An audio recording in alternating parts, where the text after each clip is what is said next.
Sampat, good morning Sampat.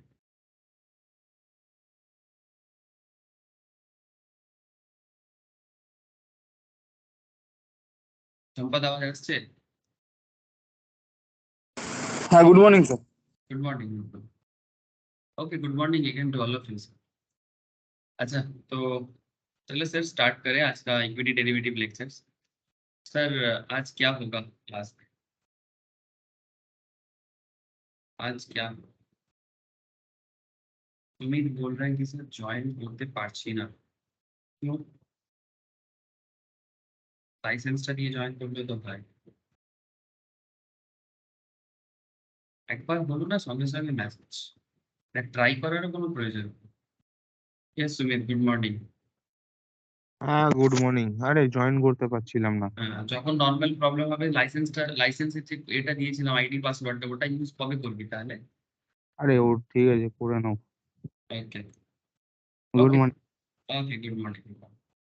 अच्छा, तो basically आज का डिस्कशन क्या होगा? सर आज हम लोग ऑप्शन मार्केट बेसिक्स में मेनली डिस्कस करेंगे जार्गन पे। जार्गन मतलब सर एकदम बेसिक्स एरिया, मतलब किसी को भी आज अगर फ्यूचर एंड ऑप्शन मार्केट में ट्रेडिंग करना है तो स्पेशली मैं फ्यूचर के बारे में भी बात नहीं करूंगा, क्योंकि फ्यूचर का एक अलग ही डिस्कशन रहा है। जिन लोगों का हो गया है बहुत अच्छा, जिनका नहीं हुआ है उनके साथ में बाद में फिर से डिस्कशन करूंगा, या जो भी डाउट है क्लियर करूंगा। नहीं रहना चाहिए फिर भी, लेकिन ऑप्शंस का जो बेसिक एरिया है, तो लास्ट दो लेक्चर्स ऑप्शंस में ये रहा कि आखिर ऑप्शन मार्केट क्या है। सबसे इंपॉर्टेंट था कि कॉल ऑप्शंस बायर क्या होता है, सबसे इंपॉर्टेंट है। मतलब कॉल ऑप्शंस बायर का जो मेंटेलिटी होता है as well as call option seller का क्या मेंटेलिटी होता है, ये सिर्फ स्टॉक मार्केट एंगल से नहीं, किसी भी एसेट क्लास के एंगल से हम लोगों ने देखा। मतलब चाहे घर हो जाए, मतलब किसी को लैंड खरीदना है, बिल्डिंग खरीदना है, वट जो भी एसेट क्लास सामने रख के हम लोग सोचेंगे, हम लोग बिल्कुल उसके ऊपर बेस करके ऑप्शन कॉन्ट्रैक्ट कर सकते हैं। लेकिन ऑप्शन का जो सबसे बड़ा डीलिंग्स होता है वो स्टॉक मार्केट में होता है, और स्टॉक मार्केट में क्या होता है वो हम लोगों ने लास्ट दो क्लास में देखा सर। लेकिन आज कुछ इंपॉर्टेंट जार्गन है, टेक्निकल टर्म्स है, जिसके ऊपर आज का फोकस रहेगा। अच्छा, उससे पहले एक बार मार्केट में चले जाते हैं। आज तो छुट्टी है, आज गुड फ्राइडे है। तो जैसे कि मुझे पीयूष ने बताया सर आज गुड फ्राइडे का छुट्टी है, तो छुट्टी तो है, छुट्टी मार्केट भी मनाता है कभी कभी। लेकिन हम लोग आ गए सर मार्केट का करंट कंडीशंस में। निफ्टी 50 कहाँ है और निफ्टी 50 क्या कर रहा है? सर कल मार्केट अपवर्ड मतलब बुलिश क्लोज हुआ है सर। कल का मार्केट बुलिश क्लोज हुआ है 17,500। 17,599। 17,599 मार्केट बड़ा पॉजिटिव है। इसके पीछे दो चार रीजंस है। अच्छा, ये आरबीआई ने रेपो के बारे में कुछ कहा है क्या? आई थिंक तुम लोगों ने ग्रुप में डिस्कस कर रहे थे। স্যার আমি তো কালকে দিলাম তো গ্রুপে। हाँ, रेपो বাড়াচ্ছে রেট না তাই চেঞ্জ তো? হয়নি স্যার। रेट चेंज না না করছে না, না। यस, जरूरी था ইনফ্লেশনের सर। জন্য। रेट चेंज नहीं कर रहा है सर, ये बात बैंक को भी पता था। ठीक है, ये जो कॉन्सेप्ट है ये बैंक के पास भी रेपो ना बढ़ाने के बारे में खबर था कि आरबीआई क्या करने वाला है। तो ऑब्वियस बात है उसका इफेक्ट मार्केट में नजर आ गया। हाँ, ये देखो बैंक को सब पता होता है। और एक चीज है सर, रिसेंट बैंकिंग बिजनेस पे काफी पॉजिटिव नजर आया सर। ठीक है, देखो बैंक काफी पॉजिटिव में क्लोज हुआ है। इसका मिंट में आप खबर देख सकते हो। Strong quarter full numbers of banks and NBFCs with windfall tax cut lift market. Main one of the reason था कल का मार्केट आप होने का कि बैंक और एनबीएफसी मतलब नॉन बैंकिंग फाइनेंशियल कंपनीज, मतलब जो आरबीआई के अंदर ही चलता है, नॉट प्योर बैंक बट पैसा लोन देना यही काम करते हैं सर। वही बैंकिंग सिस्टम ही है, नाम थोड़ा अलग है। एनबीएफसी अपने पैसे से करता है एक्चुअली। मतलब बैंक क्या करता है, पब्लिक से डिपॉजिट लेता है, ये सब प्योर बैंकिंग देते हैं। बट एनबीएफसी अपना मतलब खुद के पास जो उनका मतलब काफी बड़ा बैलेंस होते हैं उसके ऊपर बेस करके मार्केट में लोन वगैरह प्रोवाइड करते हैं।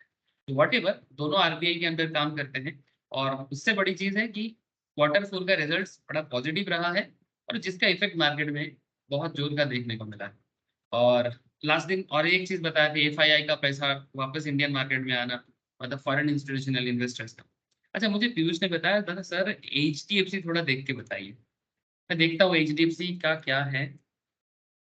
सब ये टेक्निकल डिस्कशंस है पर फिर भी यस पीयूष, बोल क्या देखा तूने? না আমি স্যার 15 মিনিটের চার্ট দেখছিলাম, মানে একটা বড় মুভমেন্ট দিয়েছিল 5 তারিখে, তারপরে মার্কেট একটু হালকা সাইড বেস করে যাচ্ছে। এই যে দেখো। अच्छा, 5 तारीख का देखा था तूने? अरे 5 तारीख एक्चुअली ये जो मतलब रिसेंटली जो हुआ है ना सर, ये HDFC बैंक में बेसिकली वही मेन रीजन वही है कि बैंकिंग बिजनेस में जो पॉजिटिव मतलब बेसिकली जो क्वार्टर रिजल्ट्स आया है, मतलब क्वार्टर रिजल्ट्स मतलब क्वार्टर एनुअल सॉरी, जो क्वार्टर में जो फाइनेंशियल रिपोर्ट आता है उसमें जो पॉजिटिविटी नजर आ रहा है ना, उसका इफेक्ट है ये 5 अप्रैल 6 अप्रैल 7 अप्रैल, इसी तरह से मतलब आज तो छुट्टी है, बट यही कारण है कि मार्केट को लिफ्ट किया है सर, ये मार्केट को इसीलिए लिफ्ट किया है। आप देख सकते हो, आप देख सकते हो, थोड़ा सा ऑब्जर्व करो, अभी तो हल्का साइडवेज है, थोड़ा ऑब्जर्व करो, अगर कोई स्पेशल बात और होगा तो जरूर बताएंगे। लेकिन हम लोगों ने शायद 5 तारीख भी बता रहे थे ना, फिफ्थ फिफ्थ अप्रैल कि मार्केट में एक रिवर्स गियर आने का चांसेस है, और सब कुछ फैक्टर मिला के ही ऐसा हुआ, और one of the main factor है कि क्वार्टर रिजल्ट पॉजिटिव होना बैंकिंग बिजनेस, ये one of the main reason. ठीक है, ऐसा रीजन फिर देखेंगे ना, लेकिन चलो हटकर पढ़ाई में आते हैं। पीयूष, ऐसा और भी रिपोर्ट होगा, आप लोग भी अपडेट रहो, कुछ भी अपडेशन रहेगा हम लोग ग्रुप में डिस्कस कर लेंगे। अच्छा जो पूर्वा अपना क्या ग्रुप पे ऐड करो, ग्रुप का ख्याल करी नहीं अपना क्या, ओके ठीक है सर। चलो तो HDFC का भयंकर रिटर्न दिया है सर 5 तारीख को, मतलब एक स्पिनिंग टॉप फॉर्म हुआ था, यहाँ पर देखो एक स्पिनिंग टॉप हुआ था, उसके नीचे ये देखो सर, एक उससे पहले एक हैमर बना था, फिर एक शूटिंग स्टार भी बना था, के बाद एक स्पिनिंग टॉप अगेन, उसके बाद क्वार्टर रिजल्ट्स के पॉजिटिविटी में। हाँ बोल। শুটিং চার্ট তো স্যার এখানে দুখানা দেখাচ্ছে, পাশাপাশি দুটোই হয়েছে শুটিং চার্ট। বুঝতে পারলাম না, হ্যাঁ বল কি বলছিস? বললাম স্যার এই শুটিং চার্ট তো ওখানে পরপর দুটো হয়েছে, হ্যামারের পরেই দুখানা শুটিং চার্ট হ্যাঁ और दुटो एसছে बेसिकली देखिए यहाँ पर जो हुआ है ना, ये प्रॉपरली नहीं बोला जा सकता, बट साइडवेज था मार्केट, साइडवेज के बाद एक्चुअली जो ये जो ग्रोथ हुआ है ना, ये फंडामेंटल रीजन में हुआ है, वो जो क्वार्टर रिजल्ट था, क्वार्टर रिजल्ट्स के ऊपर बेस करके मार्केट में ये ग्रोथ देखने को मिला है, तब बेसिकली बैंकिंग सेगमेंट्स में पूरा फोकस। हाँ एक हल्का सा मारूबुजू है, एक हल्का सा मारूबुजू है, ठीक है। कैंडलस्टिक चर्चा बाद में करेंगे सर, कैंडलस्टिक्स में हम लोग अभी फोकस करते हैं ऑप्शन पे, ठीक है। चलो ऑप्शन मार्केट सीखते हैं सर, ऑप्शन मार्केट में। अच्छा तो आज का डिस्कशन क्या होगा sir, option theory for professional trader, इसमें आज बात करेंगे बेसिक ऑप्शन जार्गन। किसमें बात करेंगे sir? Basic option jargon. Jargon means क्या होता है? Technical terms. दुनिया में जितना भी सब्जेक्ट्स होता है ना, जितना भी सब्जेक्ट्स दुनिया में भर में होता है, हर सब्जेक्ट का अपना टेक्निकल टर्म्स होता है, चाहे लिटरेचर हो जाए, चाहे साइंटिफिक कोई मैटर हो जाए, चाहे कॉमर्शियल मैटर हो जाए, हर चीज का, चाहे मेडिकल सेगमेंट हो, इंजीनियरिंग सेगमेंट हो, each and every subject category में उसका अपना पर्टिकुलर टेक्निकल पैरामीटर होते हैं, बिल्कुल टेक्निकल पैरामीटर होते हैं। तो उस टेक्निकल पैरामीटर के हिसाब से ये देखो सर, ये फिर से मैं बोला लाइसेंस जो दिया था उसको रेडी करने में ये प्रॉब्लम नहीं होगी।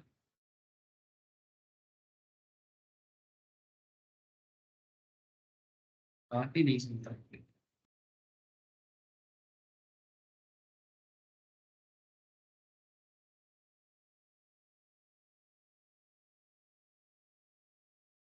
इतना बार समझा कि कर लो सर।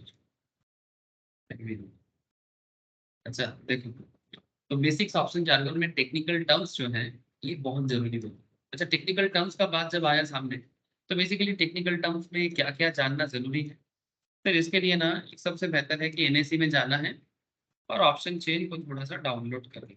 डाउनलोड नहीं करेंगे, स्क्रीन से ही काम बन जाएगा। As you all can see, Nifty current market में लास्ट क्लोज हुआ है 17,599। लुक एट सा चार्ट से भी देख लो आप, ठीक है। 17,599 में कल का क्लोजिंग है निफ्टी का, आज तो मार्केट ऑफ है, तो कल का मार्केट, मार्केट ऑफ तो नहीं है रे, मार्केट बढ़ रहा है क्या? 17,602 कौन बोला आज मार्केट ऑफ है? স্যার বন্ধই আছে আজকে। তাহলে 17,599 স্যার দেখালো। মার্কেট অফ আছে তো আজকে। তাহলে এখানে হঠাৎ চেঞ্জ হয়ে গেল কেন? 602 হয়ে গেল। ডে চার্টে 17,599 দেখাচ্ছে। ও এটা 15 मिनट्स से चार्ट अच्छा अच्छा अच्छा। ये 15 मिनट्स के चार्ट के हिसाब से ये दिखा, ठीक है। वही मैं सोचा कि क्या हो गया 599 से 602 में चले गए, ख्याल ही नहीं किया ये डे पैटर्न चार्ट में। ठीक है सर, सॉरी सर, वही मैं सोच रहा मार्केट तो ऑफ है। 17,599 ये मार्केट का कल का क्लोजिंग है। आप इसको इस यहाँ पर देखो सर, अंडरलाइंग इंडेक्स क्या बता रहे हैं? निफ्टी है 17,599। अब आपके यहाँ पर अलग अलग स्ट्राइक प्राइस दिया हुआ है, आप इस पे ट्रेड ले सकते हो चूज करके। अच्छा एक बात बार बार बोलूंगा, वेनु और अजय का जो एग्जाम्पल हम लोगों ने बनाया था उसको याद रखिएगा सर, बहुत जरूरी है। अच्छा ये स्ट्राइक प्राइस कहाँ से स्टार्ट हो रहा है सर? 15,450 से स्ट्राइक प्राइस है। इंडेक्स कहाँ है? 17,599 पे। सर 15,450 से कहाँ तक का स्ट्राइक मतलब अवेलेबल है? मोटा मोटी सर स्ट्राइक अवेलेबल है अप टू 19,250 तक।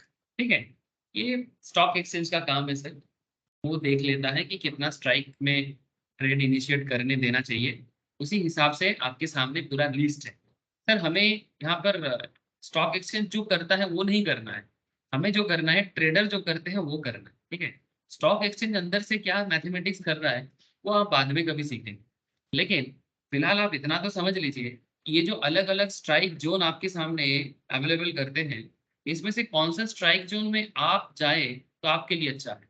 सर कौन सा बेस्ट है? सर बेस्ट कौन सा है, लीस्ट बेस्ट कौन सा है, स्ट्रॉन्ग कौन सा है, ये सब चीज आपको पता लगेगा जब आप क्लियर कट नॉलेज के साथ आगे बढ़ोगे, एकदम क्रिस्टल क्लियर नॉलेज के साथ। सर इतना क्रिस्टल क्लियर कैसे हो पाएगा? सर प्रैक्टिस, प्रैक्टिस से ही सब कोई क्रिस्टल क्लियर हो सकते हैं। डिकोडिंग बेसिक्स जानो। प्रीवियस चैप्टर में we understand the basic call option structure, वहां पर हम लोगों का मेन आइडिया क्या था?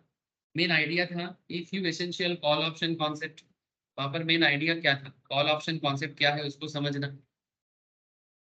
बेसिक आइडिया था कॉल ऑप्शन कॉन्सेप्ट कैसे काम करता है उसको समझना। Such as it make sense to be a buyer of a call option. Sir किसी भी कॉल ऑप्शन का बायर बनने के पीछे का what is the main sense? एक ही सेंस होता है when you expect the underlying price to increase, point to be noted again and again, बार बार बोल रहा हूँ sir, when you expect the underlying price to increase, that means आपका जो एसेट क्लास है जैसे निफ्टी या फिर कोई पर्टिकुलर स्टॉक भी चूज कर सकते हो क्या? अरे हाँ सर, आप कोई पर्टिकुलर स्टॉक से भी खेला खेल सकते हो। ठीक है, मतलब अगर स्टॉक आपको मौका देता है ऑप्शन मार्केट में बिल्कुल जा सकते हो। आप यहाँ पर निफ्टी की जगह आईटीसी चूज कर लो, आईसीआईसीआई चूज कर लो, एचडीएफसी चूज कर लो, व्हाटएवर। लेकिन हाँ एक बात बार बार बोलूंगा कि आपको एक चीज पे ध्यान रखना है कि आप जिस स्टॉक के बारे में सोच रहे हो उसके बारे में सारा fundamental knowledge as well as technical knowledge, specially अगर फंडामेंटल थोड़ा कम भी हो तो चलेगा, लेकिन मैं तो कहता हूँ कि पूरा होना चाहिए, बट फिर भी सिर्फ टेक्निकल नॉलेज से भी ट्रेडिंग इनफ हो सकता है। ठीक है, तो now point is very simple, ITC का करंट मार्केट प्राइस 17,599 है। अगर आपको लगता है, सॉरी आईटीसी नहीं Nifty, I am sorry sir, Nifty का करंट मार्केट प्राइस 17,599 है। इफ यू फील दैट कि 17,599 से निफ्टी और आगे मूव करेगा, देन आपको कॉल ऑप्शंस बायर होना चाहिए। सर ये बात तो हम लोग कल भी देखे थे। यस सर, कल क्या परसों से बोले जा रहे हैं। अगर आपको लगता है कि जमीन का दाम बढ़ेगा तो आपको कॉल ऑप्शंस बायर बनना चाहिए था, इसीलिए अजय कॉल ऑप्शंस बायर बना था, क्योंकि अजय को लगा था कि रास्ता बनेगा और लैंड का प्राइस इंक्रीज करेगा। एग्जैक्टली वही बात है सर, जैसे बैंकिंग में, बैंक निफ्टी में भी वही हुआ है सर। ये सिर्फ नॉर्मल निफ्टी का बात नहीं है, बैंक निफ्टी में भी वही हुआ है। ये देखो यहाँ पर निफ्टी में अगर मैं बैंक निफ्टी चूज करूं, लुक एट सर,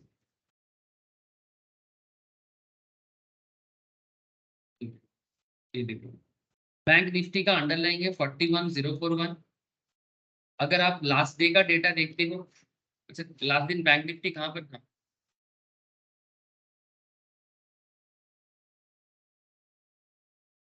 देख लो सर, देख लो।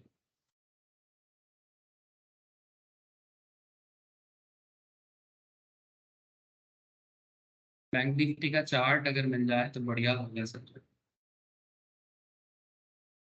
कल कितने में क्लोज हुआ था लास्ट दिन, किसी को पता है क्या? ये देखो 41,041, एक पॉजिटिव एंड में बैंक निफ्टी रहा है सर। आप लोगों को चार्ट दिखाई दे रहा है? हेलो, ये देखो सर, ये एनएसई का बैंक निफ्टी का डेटा है। आप बस लास्ट फ्यू डेज का हिसाब देखो, ठीक है?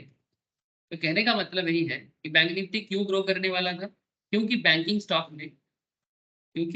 स्टॉक में कुछ तो होने वाला था। तो थोड़ा सा होल्ड करूंगा, एक सेकेंड, मैं अभी एक सेकेंड में आऊंगा।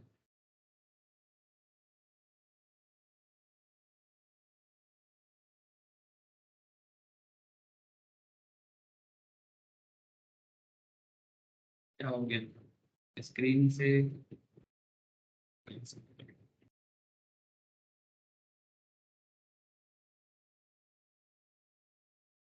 सर आप लोग स्क्रीन में थोड़ा सा रहो, मैं अभी आपके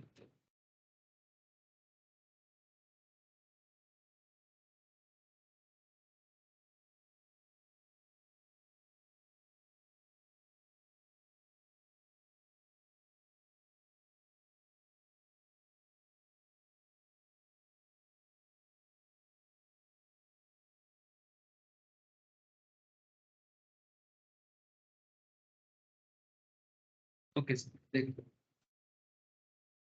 तो कहना ये चाह रहा हूँ सर कि अगर आप कॉल ऑप्शंस बायर चाहे निफ्टी में बनो चाहे बैंक निफ्टी में बनो, पॉइंट हर चीज में सेम आ रहा है सर। चाहे निफ्टी में बनो बैंक निफ्टी में बनो, एक चीज आपको श्योर शॉट होना चाहिए कि मैं जिस पर्टिकुलर अंडरलाइन मतलब एसेट्स जिसके ऊपर हम लोग ट्रेड ले रहे हैं, अगर लैंड पे ट्रेड ले रहे हैं तो लैंड, अगर बिल्डिंग पे ले रहे हैं तो बिल्डिंग, अगर स्टॉक पे ले रहे हैं तो स्टॉक। बार बार बोल रहा हूँ सर, ये बेसिक बात ना कई बार दिमाग में लोगों का जाता ही नहीं है, ठीक है? इसलिए बार बार बोल, आपका underlying is the main thing. If the underlying price remains flat, अगर अंडरलाइंग का दाम जो है वो फ्लैट रह जाता है या डाउन जाता है, then the buyer of call options loses money. मतलब सिंपल बात है, ठीक जैसे आपने लैंड के केस में देखा था कि रोड नहीं बन रहा था और जमीन का दाम गिर रहा था, ऐसा हो सकता है। मतलब जो मार्केट में हल्का सा इन्फ्लेशन क्रिएट हुआ था वो नीचे गिरेगा, वैसा यहाँ पर भी स्टॉक में भी होता है। ऐसा थोड़ी है कि स्टॉक में नहीं होता, बिल्कुल होता है। स्टॉक में भी सिमिलर कंडीशन होता है कि स्टॉक में भी सिमिलर, मतलब मार्केट बढ़ने के बजाय मार्केट गिर जाता है। ऐसा कोई भी स्टॉक यहाँ से उठाया जा सकता है। लास्ट निफ्टी 50 का डेटा देख के भी आप चेक कर सकते हो कि कौन सा स्टॉक नीचे गया है, और नीचे गया है मतलब डाउन गया है तो क्यों डाउन गया था, इसका भी आपको खबर मिल जाएगा। तो if the underlying remains flat और goes down, then the buyer of call options loses money. तो आपका पैसा कब हरेगा? अगर आप कॉल ऑप्शंस बायर हो, पॉइंट टू बी नोटेड, अगर आप एक कॉल ऑप्शंस बायर हो और अगर मार्केट आप होने के बजाय डाउन हो जाए, बायर के केस में ही प्रॉब्लम है। डाउन होगा तो लॉस, आप होगा तो प्रॉफिट, सिंपल। अब जितना अब यहाँ पर देखना है सर, इसमें ना कुछ इंपॉर्टेंट पॉइंट है सर। ये एकदम डायरेक्ट मार्केट की तरह काम नहीं करता। डायरेक्ट मार्केट बहुत सिंपल है। मतलब अगर आप कैश डायरेक्ट मार्केट, मतलब मैं बोलना चाह रहा हूँ कि कैश मार्केट या स्पॉट मार्केट। सपोज आप HDFC में उस दिन एक अच्छा ट्रेड सेटअप बना था, स्पिनिंग टॉप, एक मारूबूजू भी हल्का था, ठीक है? जैसे अगर मानो किसी ने यहाँ पर ट्रेड लिया था, जैसे हम लोग उस दिन रिलायंस में ट्रेड के बारे में काफी बेहतरीन एक एग्जाम्पल लिए थे, TCS में रिसेंटली हुआ था। वैसा ही यहाँ पर एक आपको एग्जाम्पल मैं दे रहा हूँ। सपोज किसी ने 2615 में HDFC में बाई किया। अच्छा चलो, अगर यहाँ पर नहीं किया, मानो किसी ने यहाँ पर किया, अगर किसी को यहाँ पर समझ में नहीं आया कोई बात नहीं, कम से कम अगर यहाँ समझ गए तो चलो ठीक है। 2613 में अगर किसी ने ट्रेड स्टार्ट किया 5 अप्रैल को, 2613 से स्टॉक कहाँ पर पहुंचा सर? मैं एक दिन का ही डेटा ले रहा हूँ। अच्छा ये 15 मिनट्स का डेटा है, 2675 तक क्या है सर? ये 15 मिनट में, ये 15 मिनट के चार्ट में हमें ये नजर आ रहा है। अब आपको मैं एक चीज बताता हूँ, ये तो 15 मिनट्स के चार्ट में हुआ है। आप जब ऑप्शन ट्रेडिंग करोगे तो उसमें भी सिमिलर पैटर्न आता है कि आपको क्या ग्रोथ नजर आ रहा है। सर अगर स्पॉट मार्केट का बात करें तो आप सिर्फ इसमें बाई करोगे, और यहाँ पर जाके सेल करोगे, और जो इसका डिफरेंस है, इसके बीच में जो डिफरेंस है, ये आपका प्रॉफिट होगा। फिर ये तो प्लेन स्पॉट मार्केट का खेल हो गया। हाँ सर, ये प्लेन स्पॉट मार्केट का खेल हो गया। तो फिर ऑप्शन मार्केट में क्या होता है सर? ऑप्शन मार्केट में भी फीलिंग्स सेम रहेगा, आपका पॉइंट ऑफ व्यू भी सेम रहेगा कि मार्केट ग्रो करेगा, मैं कॉल ऑप्शंस का बाई करना चाहता हूँ, लेकिन इसमें थोड़ा सा सिचुएशन चेंजेस है। डायरेक्टली आपको पूरा पैसा जमा नहीं करना पड़ता है। ऐसा नहीं कि 2613 करके अगर आप 100 स्टॉक या जो भी लेना चाहते हो, आपको पूरा अमाउंट कैश मार्केट में देना पड़ेगा। लेकिन स्पॉट ऑप्शन मार्केट में आपको होल अमाउंट देने का जरूरत नहीं है। आप एक percentage of margin, hardly 10% margin जमा करके कॉन्ट्रैक्ट वैल्यू पे आप खेल खेल सकते हैं। सर खेल तो खेल लेंगे, लेकिन हमारे साथ अगर खेल हो जाए तो सर वही तो बात है ना। अगर आपके साथ खेल होने से पहले आपको उसको बचाना है, उसके लिए आपको हार्डकोर नॉलेज का जरूरत है। वही है सर, नॉलेज एकमात्र चीज है। हम लोग हेजिंग वगैरह पढ़ के आए हैं फ्यूचर मार्केट में, एक बार ऑप्शंस में भी बताएंगे, ठीक है। तो हेजिंग करके भी आप कैसे कंट्रोल वगैरह कर सकते हो, डाइवर्सिफाई करके कैसे कर सकते हो, ये सब सिखाया जा रहा है ना सर। अच्छा देखो, the money the buyer of call option would lose is equivalent to premium. अब क्वेश्चन है कि एक कॉल ऑप्शंस बायर जो लूज कर सकता है वो क्या है? वो है प्रीमियम वैल्यू। ठीक जैसे अजय वेनु के केस में, अजय ने वेनु को कितना दिया था रे? अजय ने वेनु को 1 लाख दे दिया था प्रीमियम के 1 तौर लाख। पे, है ना। 1 लाख, ये यार 1 लाख क्या था? 1 लाख प्रीमियम था। तो एक कॉल ऑप्शंस बायर मैक्सिमम क्या लॉस करेगा? प्रीमियम वैल्यू लॉस करेगा। सर ये कोई कम अमाउंट नहीं होता है, लेकिन फिर भी मतलब नॉर्मल कैश मार्केट में, कैश मार्केट का केस थोड़ा अलग है, वहां पर आपका लॉस वैसा नहीं होता है। वो तो बेसिकली एक ट्रेड करके या इन्वेस्टमेंट करके जो आपको डिफरेंस में या तो प्रॉफिट या तो लॉस, लेकिन यहाँ पर आपका प्रीमियम डूब सकता है। ठीक जैसे अजय का 1 लाख डूब सकता है अगर रास्ता नहीं बनता है ना। तो वैसा ही कल हम लोगों ने एक स्टॉक का भी एग्जांपल देखा था, 75 के स्टॉक में 5 टका का प्रीमियम था। हाँ सर, 75 रुपीज के एक स्टॉक में, यस्टरडे वाला क्लास, उसमें एक 5 रुपीज का प्रीमियम वैल्यू था। ये प्रीमियम जमा करके 250 स्टॉक में खेल खेला जा रहा था। तो 250 करके 5 करके आप प्रीमियम जमा कर रहे थे, और 75 टका करके 250 स्टॉक में आपका ट्रेड हो रहा था। अगर मार्केट 85 में खत्म होता है, आप प्रॉफिट कर रहे हो। अगर मार्केट 65 में खत्म होता है, आप लॉस कर रहे हो। लेकिन लॉस कितना? 5 टका। लॉस कितना? 5 टका। कैसे 5 टका लॉस? ये समझाता हूँ सर, फिर से समझाता हूँ।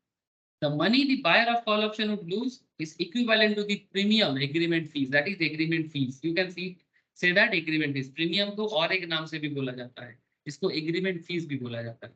The buyer pays the seller or writer of call option. जो amount buyer basically pay करता है किसको? seller को। seller का और एक नाम क्या है? writer. seller का और एक नाम क्या है? writer. मतलब बहुत सिंपल है। देखो, इसको अगर प्रैक्टिकली देखा जाए तो खेल कुछ ऐसे खेला जाता है।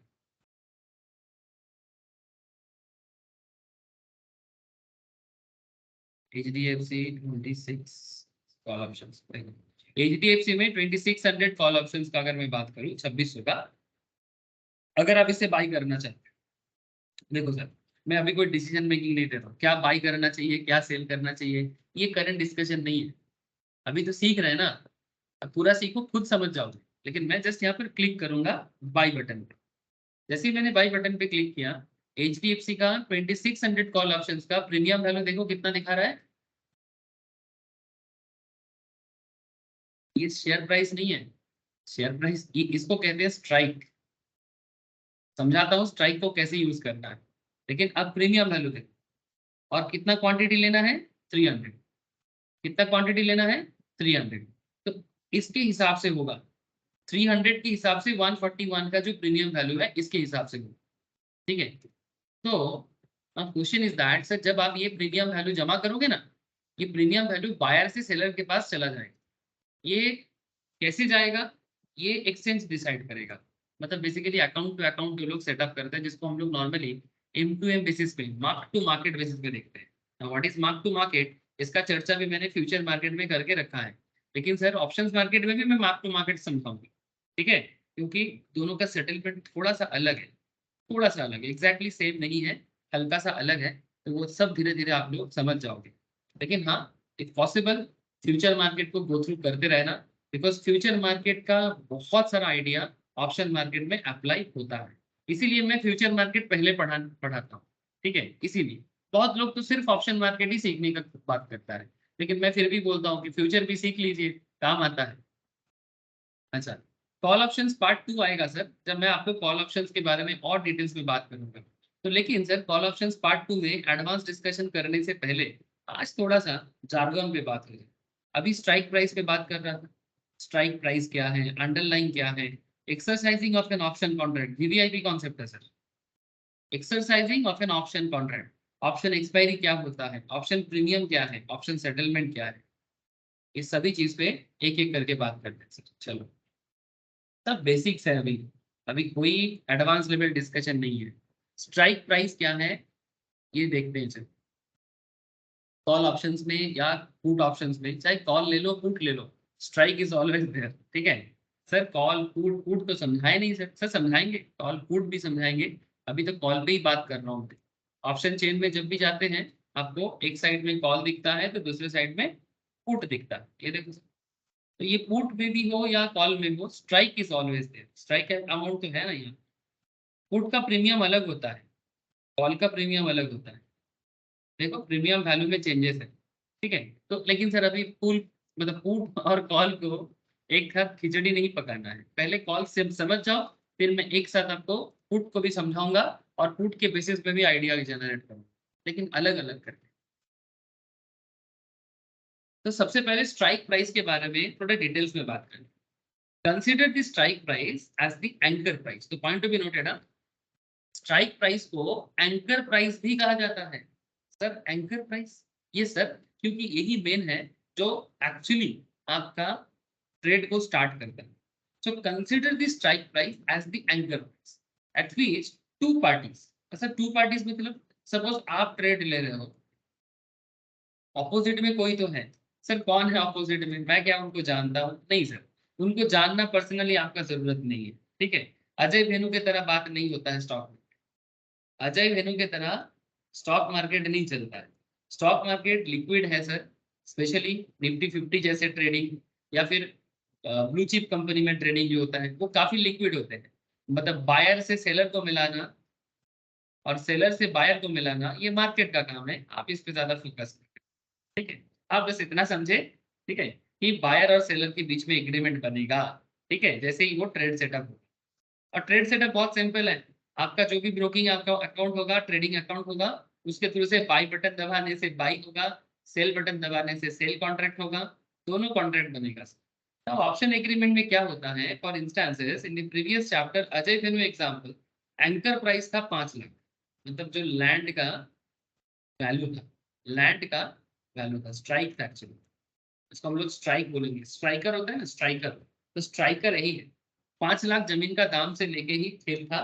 अजय सोच रहा था कि 5 लाख से अगर 10 लाख होगा तो अजय को फायदा।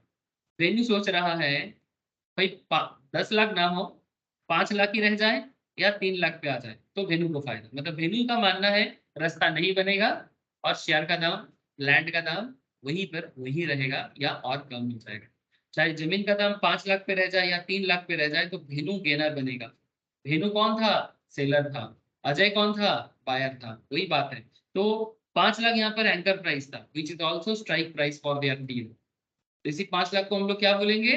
स्ट्राइक प्राइस बोलेंगे। We also looked into stock example last class 75 करके, तो 75 क्या था? स्ट्राइक। एक एग्जांपल आज फिर से उठाते हैं। सपोज आप आईटीसी में ऑप्शन ट्रेडिंग करना चाहते हैं। आईटीसी के बारे में सबको पता है, बड़ा ही फेमस कंपनी है, घर घर में इनका प्रोडक्ट बिकता है, घर घर में। हाँ, आईटीसी का कॉफी यूज करते हो, क्लासमेट का, आईटीसी का मसाला यूज करते हो, सनराइज। सनराइज पहले कोलकाता का एक इंडिविजुअल ब्रांड था, बाद में आईटीसी उसको बाई कर लिया है। आईटीसी का होटल के बारे में सबको पता है ना, कोलकाता में क्या बड़ा सा एक बनाया सर सोनार बंगला के पास, सोनार बंगला भी उनका था। अभी आईटीसी क्या नाम दिया है? ताज, ऐसा क्या भूल गया मैं। आईटीसी रॉयल बंगाल, वो भी उसका है, होटल इंडस्ट्री। लेकिन आईटीसी का सबसे बड़ा चीज क्या है? सिगरेट। यही तो पैसा है उसका। हाँ, सिगरेट से ही उसका मेन बिजनेस है ITC. Indian tobacco company actual नाम यही है, लेकिन आजकल नाम फुल फॉर्म से यूज नहीं करते, सिर्फ आईटीसी लिमिटेड से बात करते हैं। सर आईटीसी के बारे में लास्ट 1-2 साल से मैं बात करे जा रहा हूँ। काफी सारे स्टूडेंट ने भी इसको खरीदा है, होल्ड करके रखा है लॉन्ग टर्म इन्वेस्टमेंट में, अच्छा खासा प्रॉफिटेबल सिचुएशंस में, मतलब मोर देन 100%। सर दिखाओ आईटीसी दिखाओ, बहुत दिन में आईटीसी देखा नहीं। चलो देखते हैं क्या सिचुएशन है आईटीसी। आईटीसी कभी 100 टका में भी चल रहा था, 100-150 में। आजकल कहाँ चल रहा है सर? आजकल 387 में चल रहा है। लास्ट क्लोज 387 में रहा है। बट अगर आप आईटीसी को लास्ट 2 साल से देखोगे, मतलब एटलीस्ट फ्रॉम 2021-22 से अच्छा खासा ग्रोथ दे दिया है सर, स्पेशली फ्रॉम गियर। ठीक है, मैं ज़्यादा पुराना बात नहीं करूँगा, मैं लेटेस्ट सिचुएशंस में बात कर रहा हूँ। इवन लेटेस्ट में भी आईटीसी में अच्छा खासा अप एंड डाउन चला है, लेकिन यहाँ पर अप एंड डाउन से बात नहीं है। अप एंड डाउन का बात करेंगे, वोलेटिलिटी बोलते हैं इसको। फ्यूचर मार्केट में भी वोलेटिलिटी समझा के रखा, ऑप्शंस में भी समझाऊंगा, ऑप्शन मार्केट में तो और डिटेल्स में समझाऊंगा। लेकिन अगर आप आईटीसी में ट्रेड लेना चाहते तो क्या करोगे? सपोज आईटीसी में कॉल ऑप्शन है 350। सर ध्यान से देखिए, आज का आईटीसी चल रहा है 387 में, उसको आप करेंटली साइड में रखो। हाँ, हम लोग एक अलग एग्जांपल ले रहे हैं। मान के चल रहे हैं कि आईटीसी कॉल ऑप्शन 350, तो 350 क्या बनेंगे? 350 is a strike price. 350 is a strike price. Point to be noted, very very important part में जा रहे हैं सर, बहुत जरूरी बात में घुस रहे हैं। मतलब कभी कभी क्या है ना, बैकग्राउंड बोलना पड़ता है, बैकग्राउंड के बाद एग्जाम्पल में आते हैं, तो प्लीज फोकस करें, बहुत वाइटल पार्ट में।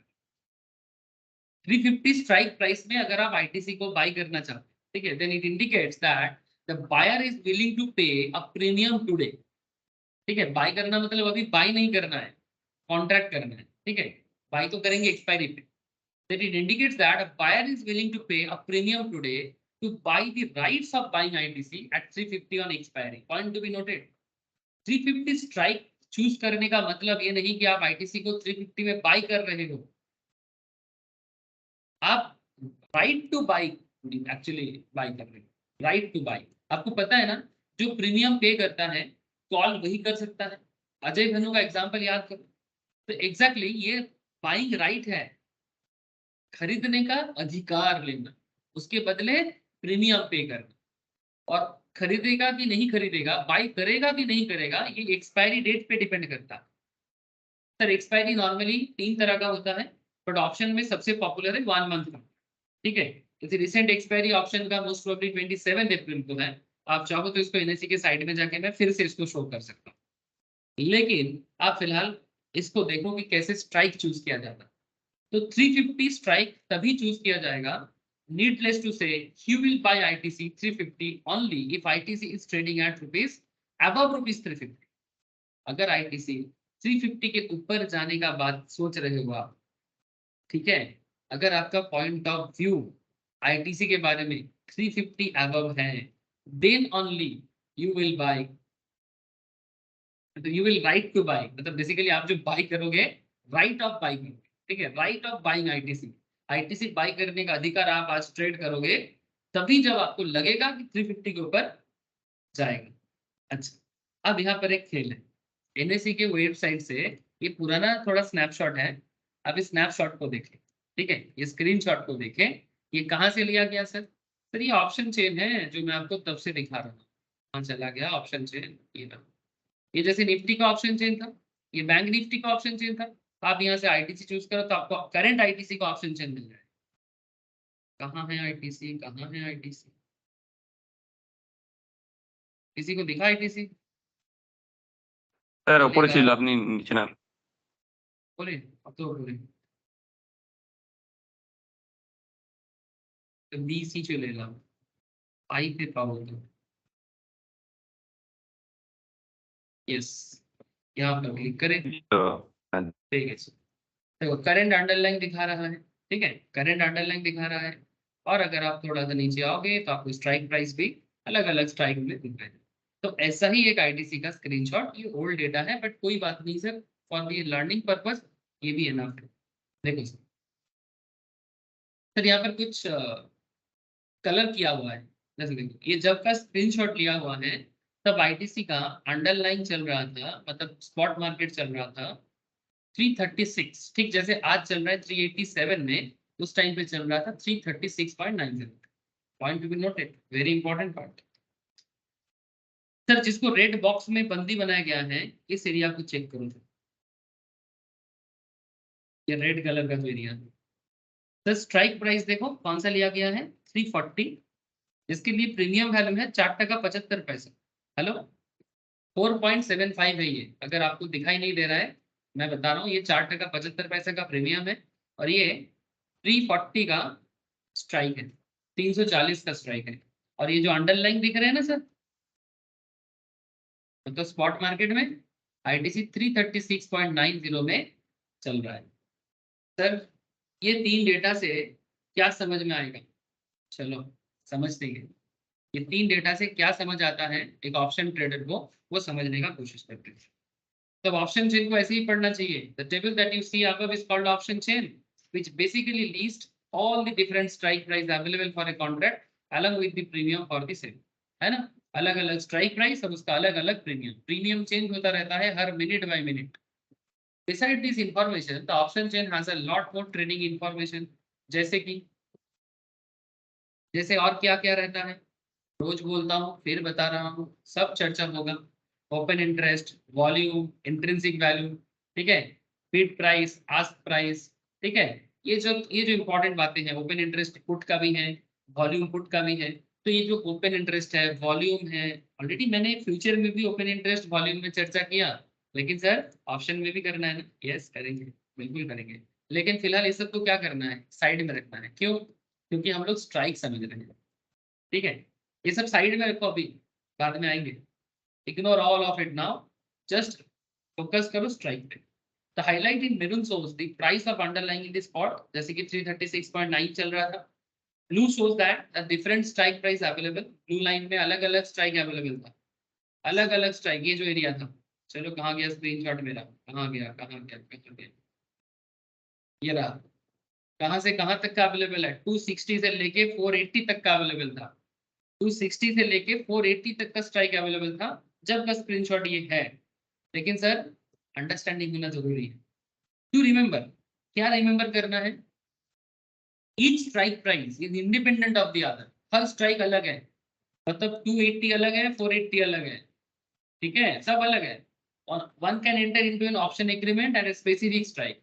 आप 480 भी ले सकते हो, 280 भी ले सकते हो, 340 भी ले सकते हो। सर कौन सा लेना है, कब लेना है, अरे वही तो सीखना है। मतलब किसको 340 लेना चाहिए, किसे 280 लेना चाहिए, किसे 480 लेना चाहिए, इसी में तो खेल है।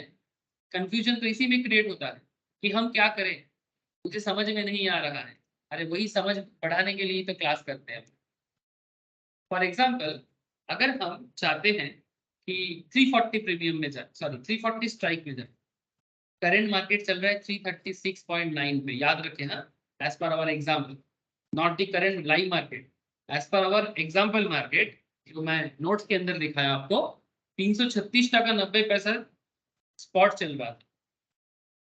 और मैं चूज करने जा रहा हूँ सर 340 कॉल ऑप्शन, और बदले में मैं प्रीमियम दे रहा हूँ 4.75, 4.75, और जितना लॉट होगा उस हिसाब से। और आप जब प्रीमियम, आपको बेसिकली प्रीमियम पे करना होता है जब आप ऑप्शन ट्रेडिंग में आते हो, आपको ये 340 पे दाम नहीं देना पड़ता है, ठीक है, वो तो स्ट्राइक है।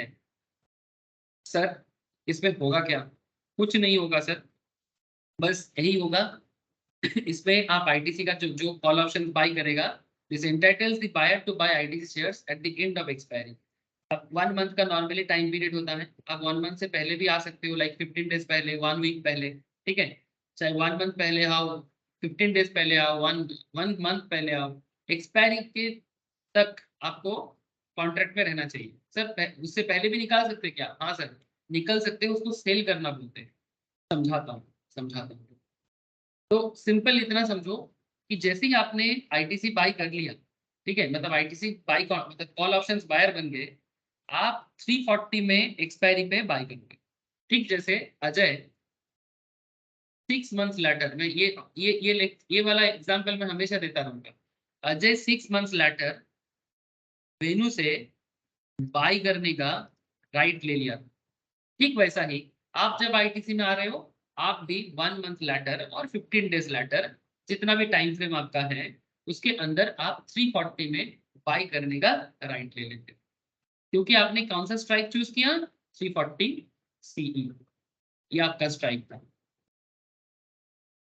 ऐसा मार्केट में और भी स्ट्राइक अवेलेबल है, आप कोई सा भी चूज कर सकते हो, बट हाँ ऐसा नहीं कि मन मर्जी, सब as per critical, logical, mathematical thinking के ऊपर डिपेंड करता है, ठीक है। you now know under which circumstances it would make sense to buy ITC। Sir obviously अगर 340 से ऊपर जाएगा आईटीसी, तभी आपको 340 स्ट्राइक लेना चाहिए, तभी आपको कॉल ऑप्शंस बायर होना चाहिए। सर सेलर का क्या, वो भी बताएंगे, रुको ना, लेकिन पहले आप मुझे इतना बताओ, क्या आपको स्ट्राइक समझ में आया? प्लीज हाँ सर। किसी को कोई डाउट है, स्ट्राइक क्या है समझ में नहीं आ रहा है? তারপর हाँ सर স্যার একটা কথা বলা আছে, বলো। বলছি স্যার ধরুন 340 তো আমার এক্সপায়ারি ডেটে মানে আমি তো বায়ার হয়ে রইলাম সেই ক্ষেত্রে, বাট সেই দিন মানে যেদিনকে আমার এক্সপায়ারি ডেট সেদিন দিয়ে 350 হয়ে যায় শেয়ারের দাম, হুম, তো তাহলে আমি 340 দিয়ে কি আমার 340 এমনি ধরুন 50টা লট আছে, 50টা লট কি 340 করে পেমেন্ট করতে হবে? কারণ আমি তো প্রিমিয়ামে পেমেন্ট করাই আছে আমার।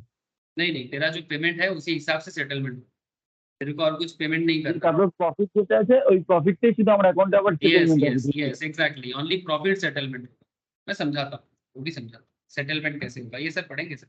ये देखो ना, अभी क्या क्या আচ্ছা पढ़ने के মানে बारे में। সেটেলমেন্টের কথা বলছি না, মানে আমি বলছি যে আমি ধরুন এই 4 টাকা করে যেটা আমার প্রিমিয়াম পড়ছে সেটা ধরুন 50 ছাড়ের উপরে আমি 4 টাকা করে প্রিমিয়াম দিয়ে রইলাম। वो तो प्रीमियम इज ধরুন योर আমার कॉस्ट, প্রফিটটা, प्रीमियम तेरा कॉस्ट है, হ্যাঁ प्रीमियम तेरा कॉस्ट है। हाँ बोल।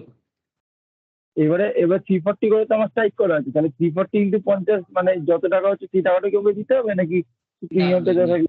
नहीं, तेरे को बस प्रीमियम का जो सेटलमेंट है, मतलब प्रीमियम जो तूने दिया वो तेरा मार्जिन है, ठीक है। प्रीमियम जो तूने हाँ। दिया वो तेरा मार्जिन है। अब अगर मान कि 340 स्ट्राइक था तेरा, ठीक है, 340 तेरा स्ट्राइक था, और तूने जब मार्केट एक्सपायर हुआ, एक्सपायरी पे अगर ये ऊपर जाएगा तभी तू प्रॉफिट करेगा ना। तो अगर ये 350 में जाता है तो 340 से 350 में मतलब 10 टका का प्रॉफिट है ना। হ্যাঁ लेकिन मान कि तूने 5 टका प्रीमियम दिया স্যার है, 10 টাকা প্রফিট হচ্ছে কি করে? 340 से 4 350 का तो টাকা प्रॉफिट। তোমার স্যার প্রিমিয়াম দেওয়া ছিল তো? अरे वही না, আমার माइनस তো कर रहा है। একটা ব্রেক ইভেন পয়েন্ট থাকে না। यस यस, আচ্ছা ঠিক আছে। माइनस कर रहा हूँ, ठीक है, ये सही बोला है। 4 टका 75 पैसा मेरा प्रीमियम है, इसको माइनस करके बाकी तुमको प्रॉफिट के तौर पे मिलेगा। अब ये प्रॉफिट जितना तुम्हारा लॉट साइज था उसके हिसाब से सेटलमेंट। হ্যাঁ তার মানে স্যার ওটা ধরুন 50টা লট হয়ে গেলে 50 ইন্টু 5 করে, Yes. এবারে 5 টাকা করে বললাম, তাহলে 5 টাকা করে 250 টাকা। यस, देख ले समझ जाएगा अभी ना, बोल। मुझे जी তার मुझे মানে ये স্যার बोलना। আমার যেটা মার্জিন জমা করা আছে সেই টাকাটাও রিটার্ন আসবে, সাথে আমার ওটাও আসবে প্রফিটের যেটা। यस, मार्जिन तूने जमा किया वो तो तेरा कॉस्टिंग है, वो तेरा एडजस्ट हो जाता है प्रॉफिट के साथ। হ্যাঁ ওটাই বলছি, মানে প্রফিটে যেটা হবে সেটা মার্জিন যে অ্যাডজাস্ট বাকি हाँ প্রফিটের টাকাটা। ऑब्वियसली, तो तूने 10 रुपीज अगर प्रॉफिट किया और 4.75 तेरा प्रीमियम तूने जमा किया, तो 10 रुपीज से 4.75 चला जाएगा, तो बाकी तेरा एडजस्टमेंट होकर तेरे अकाउंट में क्रेडिट हो जाएगा। मतलब কত হচ্ছে এখানে 6 টাকা নাকি 5 টাকা, 5 টাকা 25 পয়সা। 5 টাকা अगर मान की 300 का लॉट है तो 300 करके, 400 का लॉट है तो 400, 250 का लॉट है तो 250, जैसा बोला वैसा मिलेगा पर लॉट हिसाब से। प्रॉफिट बहुत सिखाएंगे सर, प्रॉफिट इतना सिखाएंगे कि प्रॉफिट कैलकुलेट करते करते ना तब थक जाओगे, रुक जाओ। अंडरलाइन प्राइस क्या है ध्यान से सुन ले। क्या है ना सर, ये बेसिक चीज बहुत जरूरी होता है, इसलिए मैं बेसिक्स में थोड़ा समय देने का सोचता हूँ ऑलवेज, क्योंकि बेस स्ट्रांग है तो बिल्डिंग मजबूत रहेगा, बेस वीक है तो बिल्डिंग कभी भी गिर सकता है। अंडरलाइन प्राइस क्या है, अंडरलाइन प्राइस क्या है, हम exercising of an option contract क्या है, दोनों चीज पे ध्यान दो सर। अंडरलाइन प्राइस क्या है, what is underline price? Sir underline मतलब जैसे आईटीसी के केस में अंडरलाइन था, उसका स्पॉट मार्केट में जो चल रहा है वही, मतलब जो आपका एसेट है वो करंट मार्केट में जिस दाम पे बिक रहा है, करंट मार्केट में उसका जो प्राइस है, current market price of your asset is your underline price. तो वेरी सिंपल कॉन्सेप्ट। जैसे कि हम लोग जो लैंड का कॉन्ट्रैक्ट कर रहे थे अजय और वेनु के बीच में, लैंड का करंट मार्केट प्राइस था 5 लाख, है ना? तो सॉरी, लैंड का करंट मार्केट प्राइस 5 लाख नहीं था, सॉरी, वो तो स्ट्राइक चूज किया गया था। लेकिन लैंड को अगर, मतलब सिंपल बात है कि जो आपका अंडरलाइन प्राइस जो है वो जो मार्केट में चल रहा है, हाँ 5 लाख भी बोल सकते हैं हम लोग, अंडरलाइन प्राइस को 5 लाख बोलना कोई गलत नहीं होगा। लेकिन बात है कि करेंटली मार्केट में लैंड जिस दाम पे बिक रहा, ठीक है, तो एग्जैक्टली आईटीसी का स्टॉक करंट मार्केट में, मतलब जिसको हम लोग स्टॉक मार्केट के एंगल में स्पॉट मार्केट बोलते हैं, दोनों मार्केट अलग होता है, ठीक है, दोनों मार्केट अलग होता है। एक होता है ऑप्शन मार्केट, एक होता है कैश मार्केट। जो आपका डे टू डे मार्केट है वही आपका कैश मार्केट है। तो कैश मार्केट में आपका आईटीसी कितने में चल रहा है? देखो करेंटली 387 में चल रहा है। मैं जिस पॉइंट का बात कर रहा हूँ उस टाइम पे ये 336 करके चल रहा था। तो स्पॉट मार्केट में आपका अंडरलाइन का जो भी वैल्यू रहेगा वही आपका अंडरलाइन प्राइस कहलाएगा। इसमें तो कुछ है नहीं सर, लेकिन यही चीज है जिसके ऊपर आपका पूरा फोकस रहता है कि मेरा अंडरलाइन प्राइस मूव करेगा कि मेरा अंडरलाइन प्राइस डाउन जाएगा। The underline price has to increase for the buyer of the call option to benefit. अगर आप एक कॉल ऑप्शंस बायर बनना चाहते हो, एक ही कॉन्सेप्ट दिमाग में रखो सर, अगर आप कॉल ऑप्शंस बायर बनना चाहते हो अंडरलाइन इंक्रीज होना जरूरी, मतलब 336 से आईटीसी का प्राइस 340 हो जाए, 345 हो जाए, 350 हो जाए, 360 हो जाए, जो भी आपको लगता है। ठीक, जैसे रिसेंटली एचडीएफसी में चेंजेस देखा ना, एचडीएफसी में चेंजेस देखा, रिलायंस में चेंजेस देखा, पॉजिटिव चेंजेस, बैंकिंग सेक्टर्स में भी, बैंक निफ्टी में चेंजेस देखा आपने। बस आपका overall point of view proper होना चाहिए कि मार्केट कब पॉजिटिव जाएगा, मार्केट कब नेगेटिव जाएगा, मार्केट कब साइडवेज रह सकता है। एक इंटरेस्टिंग बात क्या है सर, मार्केट का जब नेगेटिविटी है या मार्केट जब साइडवेज है, साइडवेज मतलब चेंजेस नहीं है, एक ही जगह में घूम रहा है, ये दोनों मार्केट एक्चुअली बायर का नहीं है, ये दोनों मार्केट सेलर का। आपको बता दूं कि ऑप्शन मार्केट में ज्यादातर लोग कमाते हैं सेलर बनके, मतलब धेनु जैसा लोगों का संख्या बहुत है कॉम्पेयर टू अजय जैसा। आपको समझ में आ रहा है सर बात? ये बात आपको और आगे आगे समझ में आएगी। हम लोग भले ही अभी बायर बायर पे बात कर रहे हैं, लेकिन एंड पे जब आएंगे धीरे धीरे और बीच में जाएंगे, तब आप देखेंगे कि बायर से ज्यादा सेलर का खेल है। হ্যালো, ব্যাপারটা বোঝা যাচ্ছে সবাইকে? কারণ স্যার সেলারদের তো মানে তাদের প্রফিটের চান্সটা বেশি না, 66.66% যেটা ছিল। 66.66% एग्जैक्टली, इसीलिए और मार्केट में भी देखा गया है। देखो मैं आपको एक कोई भी चार्ट से आपको समझा सकता हूँ, अभी 2 सेकंड रुको। देखो निफ्टी बढ़ा कितना बार है और गिरा कितना बार। अगर मैं सिर्फ आपको दिसंबर का बात करूं, मतलब 2023 में अगर आप जनवरी फरवरी मार्च अप्रैल तक का ही डेटा देखो, ये निफ्टी 50 का डेटा है।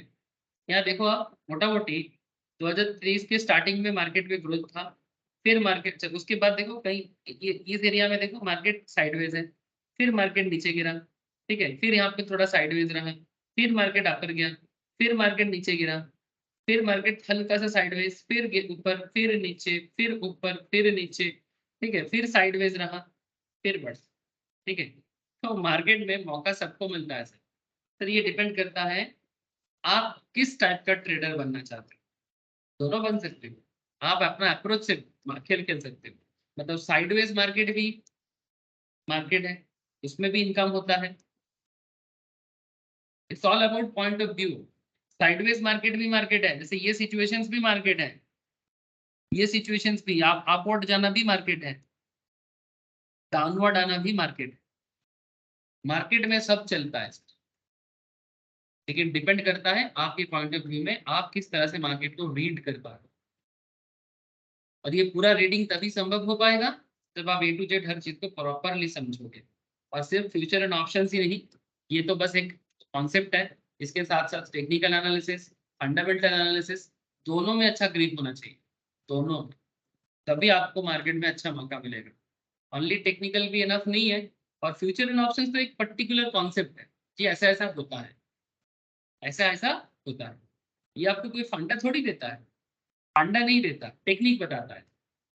सर एक पॉइंट पे आ रहा है sir, exercising of an option contract. Sir what is exercising of an option contract? ये बहुत इंटरेस्टिंग एक पॉइंट है sir. Exercising of an option contract is the act of claiming your right to buy the options contract at the end of the expiry. If you ever hear the line exercise the option contract in the context of call options, जब भी आप ये word सुनोगे इसका simple मतलब होता है the one is claiming the right to buy the stock at the agreed strike price. Clearly, he or she would do it only if the stock is trading above the strike.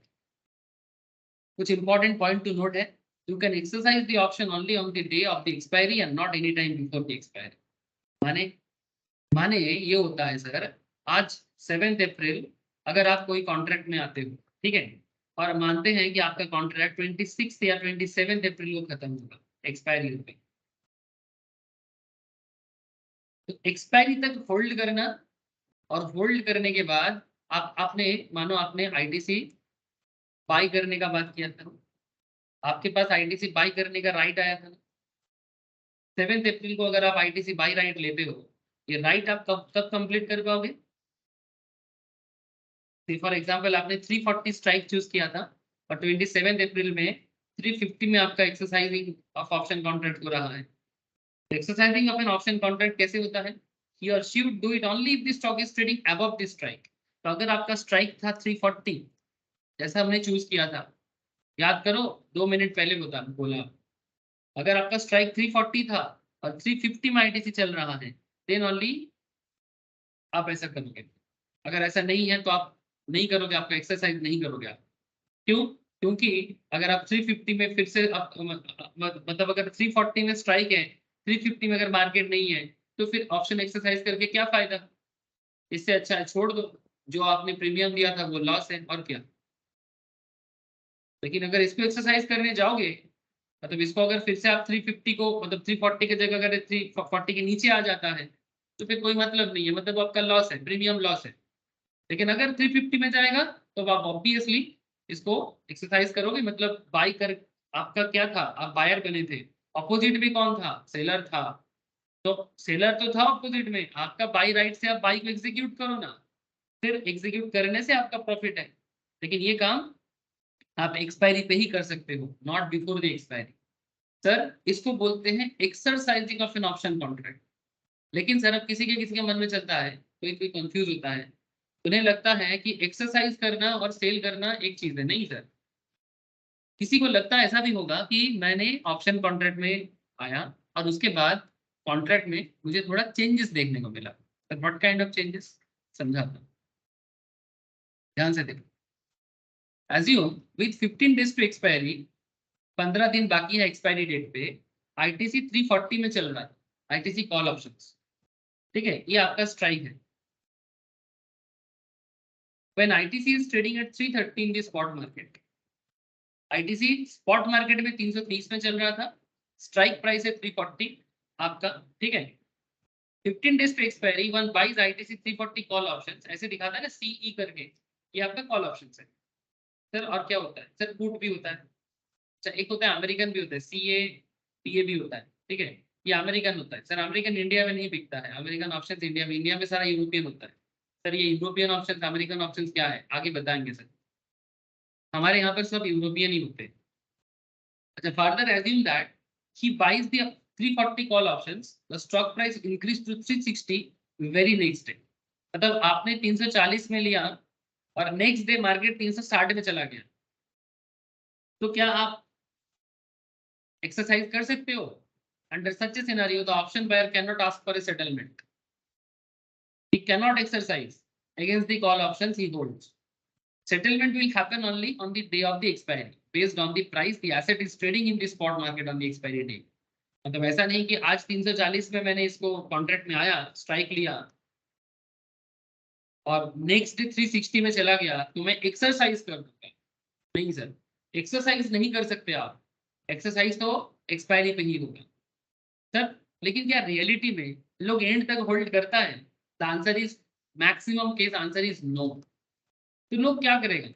Sir आपका contract cell करके निकल जाओगे, मतलब आप basically contract by किए थे, आप अपना पोजीशन किसी और को ट्रांसफर कर देते, तो तो पोजीशन ट्रांसफर अलग चीज होता है, उसमें भी प्रॉफिट हो जाता है, प्रीमियम पे प्रॉफिट होता है सर। प्रीमियम वैल्यू बढ़ता है समय के साथ साथ, ठीक है, बढ़ता भी है गिरता भी है। टाइम वैल्यू बोल के एक चीज होता है, टाइम डीके बोल के एक चीज होते हैं, मैं आपको समझाऊंगा सारा चीजें। टाइम वैल्यू मतलब ऐसा नहीं कि आपको एक्सपायरी तक होल्ड करना है, उससे पहले भी आप ऑप्शन छोड़ के ऑप्शन को सेल करके निकल सकते हो। सेल करना अलग बात और एक्सरसाइज करना अलग बात। एक्सरसाइज मतलब जो एक्चुअल कॉन्ट्रैक्ट का कॉन्सेप्ट है उस पर टिके रहना और एंड तक होल्ड करना, ये काफी रिस्की होता है। जितना दिन तक आप ऑप्शन में होल्ड करोगे उतना आपको डर होता है। सर इसमें और भी चीजें हैं, मैं धीरे धीरे आऊंगा। ITM options, ATM options, OTM options, ठीक है, हर चीज में अलग अलग कॉन्सेप्ट काम करता है, एक साथ अभी नहीं समझा सकता। बस इतना कह सकता हूँ कि यस, ऑप्शन सेल मिड में पॉसिबल है। मतलब आप आज खरीद के कल सेल करके निकलना चाहते हो, that is possible. But option sell करना और ऑप्शन का एक्सरसाइज करना दोनों एक चीज नहीं। क्या आपको बात समझ में आया सर? তার মানে স্যার অপশন যদি এক্সপায়ারিটা করি তার মানে স্যার প্রফিট আর চান্সটা একটু বেশি দেয় যদি প্রফিটে থাকে। नहीं আর सर, যদি আমি ऑब्वियसली प्रॉफिट अगर তাহলে नहीं, প্রিমিয়াম ভ্যালুর উপরে প্রফিট হবে। सुन ले बात सुन ले। अगर तुम एक्सपायरी में प्रॉफिट करते हो ना, बहुत प्रॉफिट करोगे, लेकिन अगर लॉस खाओगे तो बहुत लॉस खाओगे। हाँ इसीलिए ज्यादातर लोग एक्सपायरी तक वेट नहीं करता है, वो प्रीमियम चेंजेस को ही प्रॉफिट करके निकल जाते हैं। एक सिंपल एग्जांपल आपको करेंटली दे सकता हूँ, ऐसे मुझे बहुत सारा बात अभी भी करना बाकी है मार्केट को समझाने के लिए, लेकिन मैं इतना बता सकता हूँ। मानो कि अजय और वेनु के बीच में जो हुआ था, 6 मंथ्स तक अगर अजय वेट करता वेनु को, जो कॉन्ट्रैक्ट बाई उसने किया था कि भाई 6 महीना बाद मैं जमीन खरीदूंगा, 5 लाख तुमको दूंगा, 1 लाख तुम अभी प्रीमियम के तौर पे रखो, ठीक है, बात को समझे। ये 1 लाख का प्रीमियम तुम अभी रखो। कौन बोलता है? अजय बोलता है वेनु को। बोला था ना, बोला था ना वेनु। अच्छा लेकिन मतलब स्ट्राइक कितना था जमीन का? जमीन को स्टॉक ही समझो रे बाबा, 5 लाख का मेरा स्ट्राइक था। अगर फ्यूचर में मेरा जमीन का दाम 5 लाख से 10 लाख हो जाता है, या 6 लाख हो जाता है, 7 लाख हो जाता है, ठीक है, 7 लाख हो जाएगा, 8 लाख हो जाएगा, 10 लाख हो जाएगा, तो अजय प्रॉफिट करेगा। लेकिन मानो अजय को बीच में लगता है, अजय को बीच में लगता है कि अजय प्रॉफिट, मतलब अजय 6 मंथ्स बाद रोड नहीं होगा। ऐसा किसको लगता है? अजय को लगता है। मतलब एक्सपायरी तक वेट करना सही नहीं है, एक्सपायरी तक होल्ड करना सही नहीं है। तो अजय क्या करेगा? कोई और को ढूंढेगा। से फॉर एग्जाम्पल असीम बोल के कोई मिल गया, अजय असीम को बोलेगा, असीम मतलब असीम ही अजय को बोलेगा ठीक है तू मेरे को ट्रांसफर कर दे। तो वो क्या ट्रांसफर कर देगा? तो प्रीमियम वैल्यू बढ़ जाएगा तो, ठीक है, क्योंकि असीम को लगेगा कि ये ज्यादा चल रहा है, तो अगर प्रीमियम वैल्यू ज्यादा मिलेगा तो अजय असीम को इसको ट्रांसफर कर देगा। तब भेनू के साथ अजय नहीं असीम आ जाएगा। अब असीम भी बीच में छोड़ के जाना चाहता है तो असीम भी किसी को ढूंढेगा, फिर वो दैट पर्टिकुलर पर्सन के बीच में किसी को ढूंढेगा। ये लिक्विडिटी मार्केट में अवेलेबल है, आप बीच में छोड़ के जा सकते हो। ये चीज आपको आगे आगे मैं और समझाऊंगा। मतलब फायदा क्या आ जाएगा अगर 1 लाख की जगह 1,10,000 या 1,05,000 भी हो जाए, 5,000 का प्रॉफिट करके घर बैठ जाएगा। कौन? अजय प्रीमियम अमाउंट में थोड़ा सा प्रॉफिट कर लेगा। लेकिन अभी समय नहीं आया है इस चीज को डिटेल्स में समझने का, तो समय आने से समझाऊंगा आपको कि कैसे बीच में निकला जाता है और उसमें कैसे प्रीमियम वैल्यू में चेंजेस होके आप निकल सकते हो। लेकिन एक्सपायरी तक होल्ड करने का जो कॉन्सेप्ट है उसे हम लोग एक्सरसाइजिंग दी कॉन्ट्रैक्ट बोलते हैं। प्लीज टेल मी, आपको exercising of an option contract का कॉन्सेप्ट समझ में आया?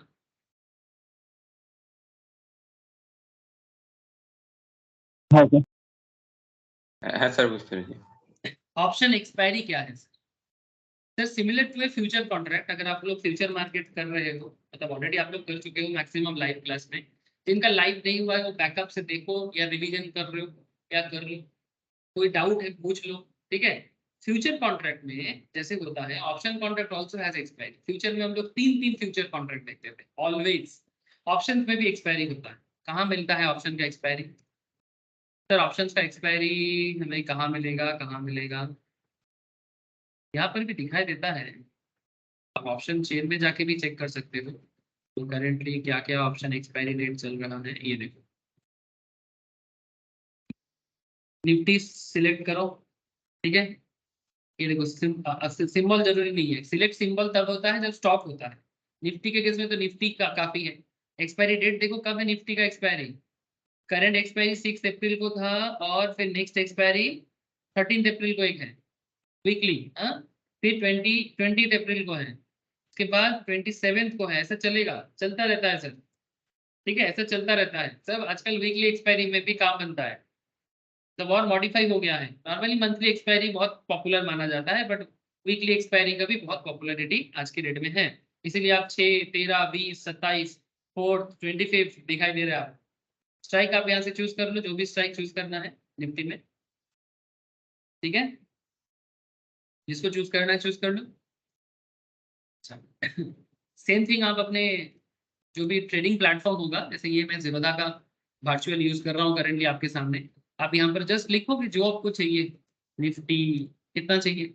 से फॉर एग्जांपल अभी निफ्टी कितना है, 17,599 ना। तो आप चाहो तो 17,500 अगर आपको स्ट्राइक लेना है, तो जाओ वहां पर बाई बटन में दबाओ, बाई करो।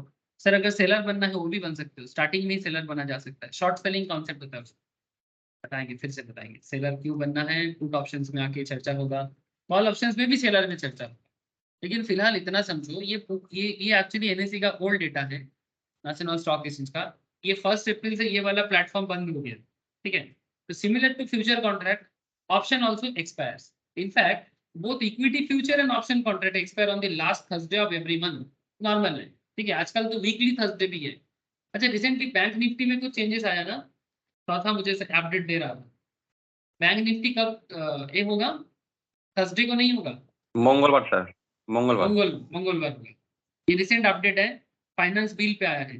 बैंक निफ्टी का एक्सपायरी डेट चलो यहाँ पर चेक करते हैं 6। लेकिन अभी यहाँ पर तो कोई चेंज दिखाई नहीं रहा है, 6 के बाद 13 अप्रैल ही बता रहा है, मतलब कल স্যার জুন থেকে হবে স্যার। जून से क्या हो गया। हाँ वही सोच रहा हूँ, क्योंकि यहाँ देखो एनएससी ने अभी तक कोई अपडेट नहीं दिया। 6 अप्रैल के बाद 13 अप्रैल, मतलब अभी चलेगा, जून से अपडेट। ओके স্যার পুরোনোগুলো তো নিয়ে বসে আছে লোকেরা, চেঞ্জ করবে কি করে? वही तो, अभी तो ओपन पोजीशन है, तो अभी जून से ट्राई करेगा। ठीक है, ठीक है, ये सब अपडेट आपको मिल जाएगा, ये सब अपडेट से प्रॉब्लम नहीं है। प्रॉब्लम है चीजों को समझने में। तो फिर normally last Thursday of every month जो करेंटली चल रहा है, लेकिन रिसेंटली बैंक निफ्टी में हल्का एक चेंजेस फाइनेंस बिल पे दिया है कि बैंक निफ्टी का जो एक्सपायरी है उसको ट्यूसडे को किया जाए।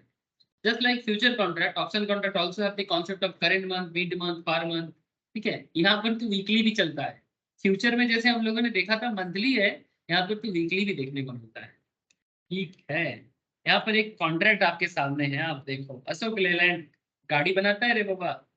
अशोक लेलैंड का शेयर प्राइस था, बहुत कम चल रहा था, 3 टका 10 पैसा, 3 टका, जिसका अंडरलाइन चल रहा था। अच्छा 3 टका 10 पैसे शेयर नहीं, प्रीमियम है। देखो मैं भी धोखा खा गया, प्रीमियम वैल्यू शेयर का दाम है, अंडरलाइन है 71.7, ध्यान से देखे, ठीक है। 71.7 तक इसका अंडरलाइन वैल्यू चल रहा था, और इसका स्ट्राइक स्ट्राइक स्ट्राइक अच्छा मार्केट लॉट कितना लेना था, 8,000। स्ट्राइक के बारे में कुछ यहाँ पे दिया हुआ है क्या? স্যার উপরে ডান দিকে আছে। 70 रुपीज, 70 स्ट्राइक पर, ठीक है। अच्छा स्ट्राइक आप अलग चूज कर सकते हो, आप 70 ले लो, 75, 3 ले लो, जो भी अवेलेबल होता है, ठीक है। सर ऊपर लेना है कि नीचे लेना है, ये अलग चर्चा है। मतलब हेलो 70, हाँ बोलो बोलो बोलो, सुमित ने सवाल किया কি হয়েছে? বলছি যে এই যে 3 টাকা 10 পয়সা যেটা প্রিমিয়াম আছে, ঠিক আছে, হুম, তো এটা হচ্ছে কি ফিউচার মার্কেটে যেটা দেখছিলাম, স্প্যান আর এক্সপোজার দুটো থাকে, তো এর মধ্যে হুম। কি দুটো আছে কি? না এখানে এখানেও স্প্যান এক্সপোজার দুটোই থাকে, বাট এখানে কনসেপ্টটা বেসিক্যালি প্রিমিয়াম ভ্যালুতে হয়। এটাকে এইভাবে দেখতে পারিস, कैलकुलेटर हर ब्रोकिंग फर्म का होता है, कैलकुलेटर चेक करने के लिए क्या करना चाहिए, equities F&O,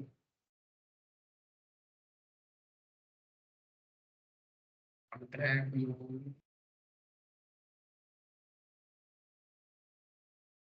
brokerage calculator open हो गया? नहीं, मुझे जरूरत था मार्जिन कैलकुलेटर। एक सेकेंड, मार्जिन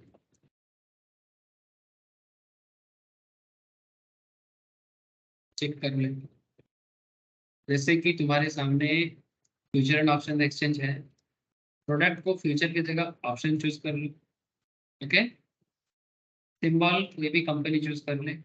अशोक लेलैंड करेगा क्या? चलो कर, अशोक लेलैंड कब कर देगा? 27 अप्रैल। चलो 27 अप्रैल ले ली। अच्छा, ये पुट लेना है कि कॉल लेना है? चलो कॉल ही ले रहे हैं, अभी पुट तो समझे नहीं। स्ट्राइक प्राइस एक पुट करना पड़ेगा। अशोक लेलैंड का क्या स्ट्राइक लेना चाहिए मुझे एग्जैक्टली अभी पता नहीं। अशोक लेलैंड चल कितने में रहा है? ऑप्शन चेन में चलो, ऑप्शन चेन, ऑप्शन चेन में यहाँ पर 95 तो चल जाए। एट द मनी नहीं है ना? 90 एक सेकेंड, अशोक ले चल रहा है 136, 136 अंडरलाइन है सर, 136। तो अगर मैं एकदम क्लोज एरिया में लूँ 136, तो 137 में जा सकते हैं, या 133 कुछ भी ले लो। अरे अभी कुछ भी ले, बाद में समझाऊंगा क्या लेना है नहीं लेना है। ठीक है, 133 स्ट्राइक। क्वांटिटी कितना लेना है? 5000 बाई करना है। तो लॉट चलो इसके पास है। 5000 का लॉट है, ठीक है। तो मैं यहाँ पर ऐड नहीं कर सकता। अगर लॉट साइज डबल करना है 10,000 करना पड़ेगा। ऐड करो, ऐड हुआ। You have already added this contract. Okay sir, यहाँ पर मार्जिन में कुछ शो नहीं कर रहा है यहाँ, ये लाइव मार्केट में ही शो करता है। बस इनिशियल मार्जिन, एक्सक्लूजन मार्जिन का यहाँ पर कोई कॉन्सेप्ट दिखा नहीं रहा है। तो बेसिकली ये फ्यूचर में ही लागू होता है, ऑप्शंस में लागू नहीं है। এটা একটু फ्यूचर জানার ছিল। তোমার ফিউচার মতনই কাজ করে কিনা। फ्यूचर में दिखता है ऐसा मार्केट, लेकिन इसमें प्रीमियम का खेल होता है ना सर। इसमें जो भी प्रीमियम मार्केट में अप डाउन होता है लाइव में, उसी के ऊपर बेस करके तुम्हारा मार्जिन होता है। ठीक, जैसे तुम यहाँ पर चेक कर सकते हो। ठीक है, जैसे यहाँ पर हम लोग निफ्टी का कॉल ऑप्शन चूज कर रहे थे। निफ्टी ये देखो सर, 50 क्वांटिटी है ये। तो 2.5 क्यों दिखा रहा है, मुझे समझ में नहीं आया। पागल हो गया, कुछ तो गड़बड़ है। কোনটা पता 2.5 है, টাকা দেখাচ্ছে? এইখানে 2.5 দেখা যাচ্ছে।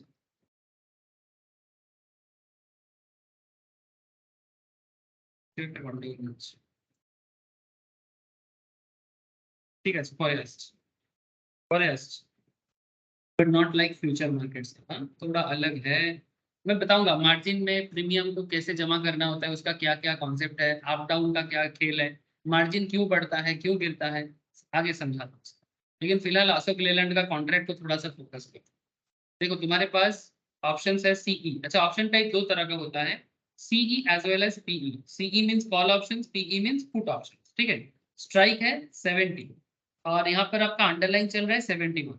बेसिकली आप तभी इसका बायर बनोगे जब आपको लगेगा कि स्ट्राइक 70 है, तो ये 70 के ऊपर जाएगा, से फॉर एग्जांपल 75 जाएगा, तभी आपको ये अशोक लेलैंड बाई करना चाहिए, अदरवाइज नहीं।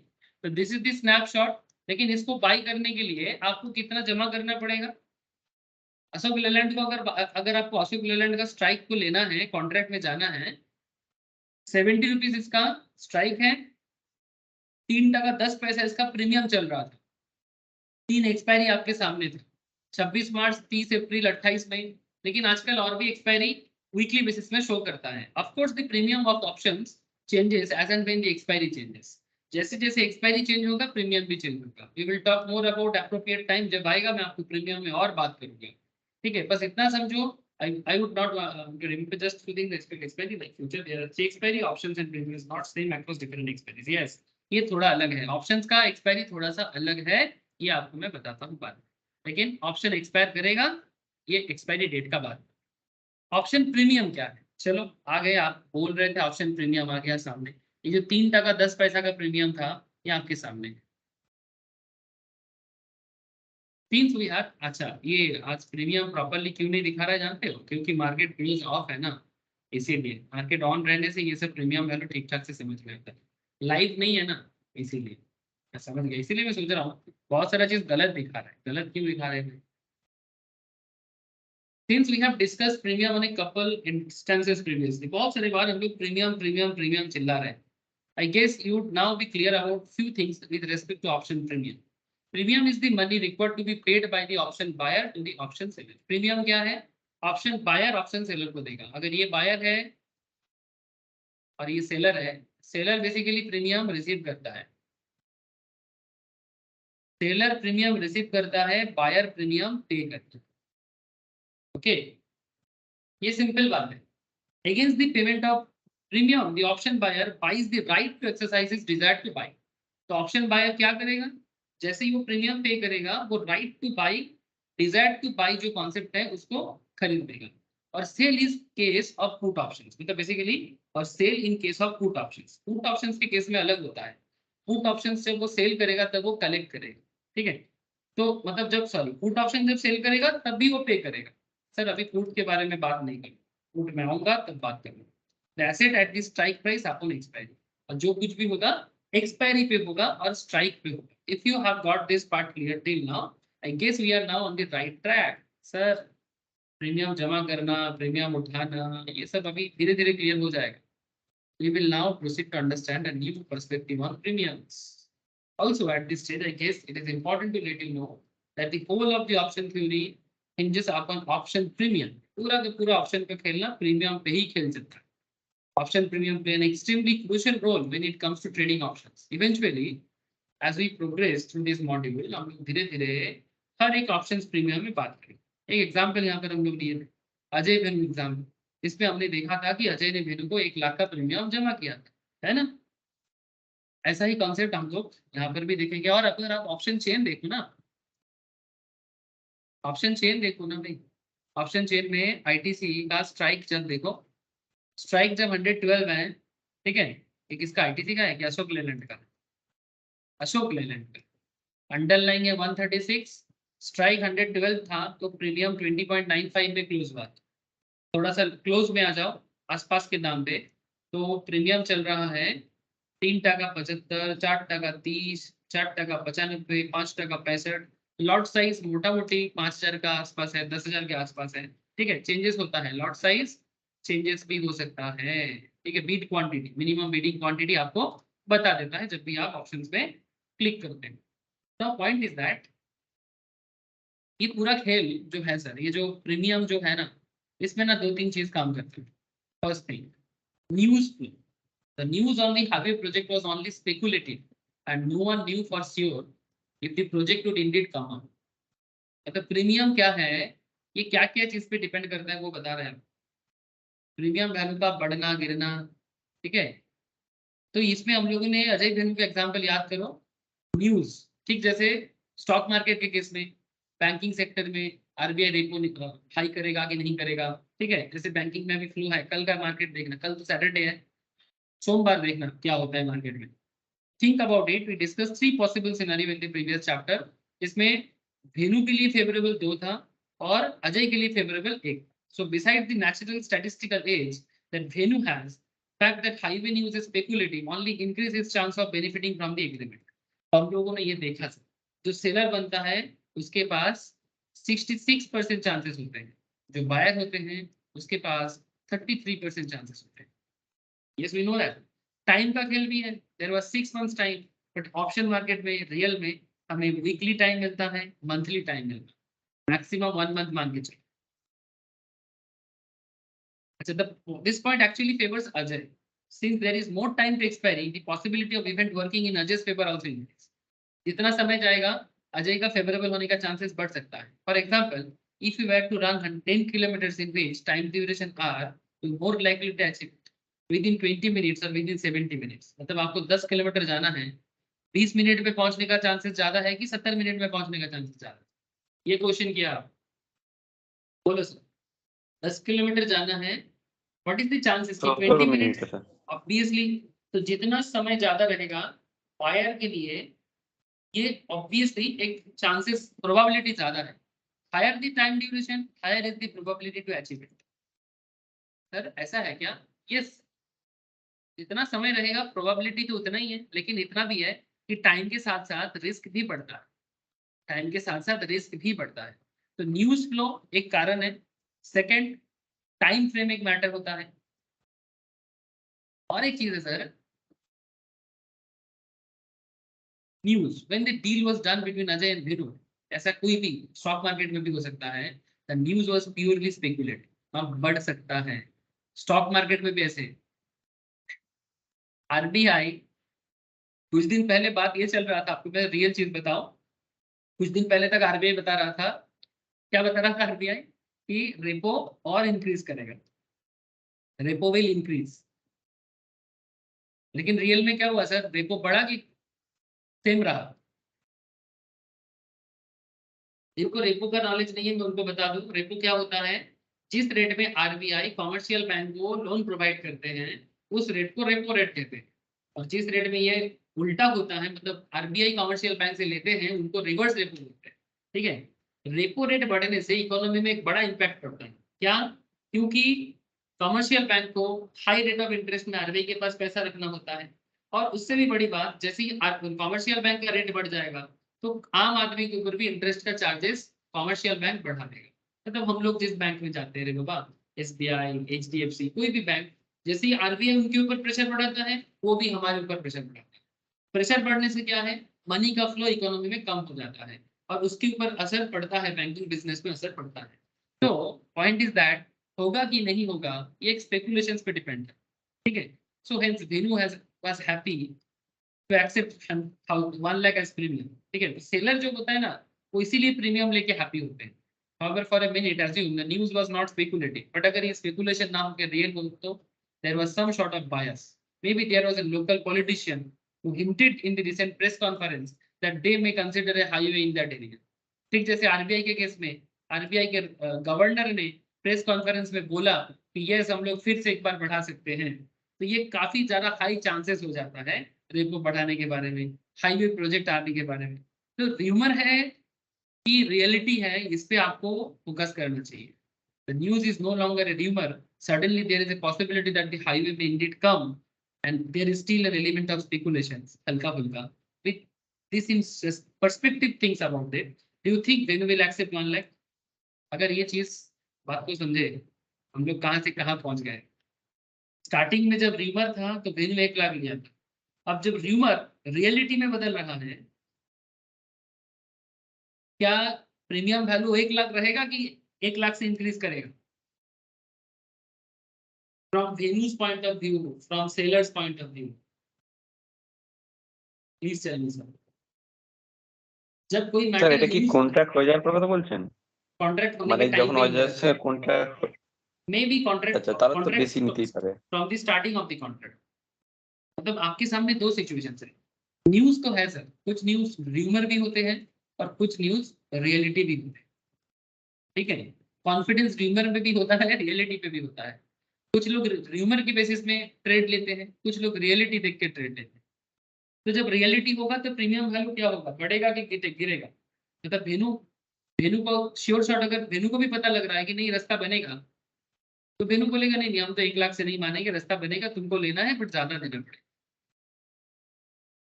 ठीक है, सो लैंड प्राइसेस भी बढ़ेगा। अगर because there is still an element of chance, he are willing to take the risk provided the premium will be more attractive. Maybe he would consider the agreement attractive if the premium was rupees 175 instead of 1 lakh. मतलब बात समझो, premium value क्यों grow करता है? ये जो day to day market premium है ये क्यों ग्रो करेगा और क्यों डिक्लाइन करेगा? जब मार्केट में कोई प्रॉपर चांसेस नहीं है प्रीमियम गिरता भी है, जब चांसेस हाई है, बायर की तरफ से अगर चांसेस हाई है तो प्रीमियम बढ़ जाएगा। तो let us put this stock market perspective. चलो सेम कॉन्सेप्ट को स्टॉक मार्केट में लगा देते हैं। इन्फोसिस ट्रेडिंग कर रहा था 2200 में, आप इन्फोसिस का 2300 सीई चूज कर रहे हो, एक मंथ है एक्सपायरी पे। ध्यान से सुनना, मैं समझ सकता हूँ कई बार मैं भेनू अजय में जाता हूँ तो आपको समझ में नहीं आता होगा कि सर सब ठीक है लेकिन स्टॉक मार्केट में क्या है, लेकिन हम लोग बार बार पहले एक बार नॉर्मल भेनू अजय बताने के बाद फिर से स्टॉक मार्केट में आ जाते हैं, बस कॉन्सेप्ट को रिलेट करने के लिए। सर 2200 इन्फोसिस चल रहा था, 2300 कॉल ऑप्शंस आपने चूज किया, 1 मंथ है एक्सपायरी पे, प्रीमियम वैल्यू है 20। आप अपने आप को भेनू के चप्पल में अपना पैर लगा दो सर, चप्पल मतलब समझते हो ना? ठीक है, भेनू के जूता में अपना पैर को पुट करो। ठीक है, ऑप्शन राइटर रेनू कौन है?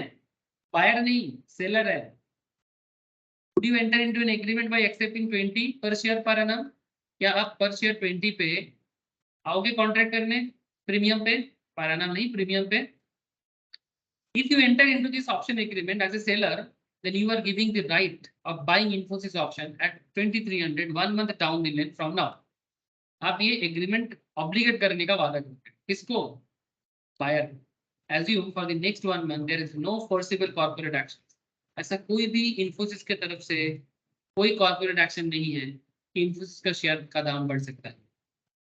करंट मार्केट प्राइस इन्फोसिस का 2200 चल रहा है, लेकिन कोई भी ऐसा corporate action like dividend paid, quarter report मतलब फाइनेंशियल रिपोर्ट कि बिजनेस का प्रॉफिटेबिलिटी हाई हो रहा है, ठीक है, कुछ भी, या फिर इंटरनेशनल मार्केट में कोई प्रोजेक्ट आ रहा है। इन्फोसिस बहुत बड़ा आईटी कंपनी है, ठीक है, तो इंडिया का सेकंड लार्जेस्ट एंड वर्ल्ड का one of the big. TCS और इन्फोसिस में बहुत कंपटीशन, ठीक है, तो one month there is a forcible corporate actions, कोई भी ऐसा दिख नहीं रहा है, तो क्या आपको लगता है इन्फोसिस का शेयर प्राइस बढ़ेगा? Considering this maybe you may accept the premium of ₹20। अगर आपको लगता है chances is very low, then आप ₹20 प्रीमियम में मान सकते हैं। लेकिन अगर आपको लगता है कि नहीं मार्केट में कुछ तो होने वाला है, ठीक है, तो प्रीमियम वैल्यू बढ़ सकता है, प्रीमियम वैल्यू बढ़ सकता है। Say for example, what if there is a corporate event like quarter result मतलब जैसे अभी बैंक का आया है, that tends to increase the stock price. Will the option seller still go ahead and accept 20 as the premium for the agreement? Clearly it may not be worth to take the risk at 20. तो seller जो है वो 20 का risk नहीं लेगा 20 का risk.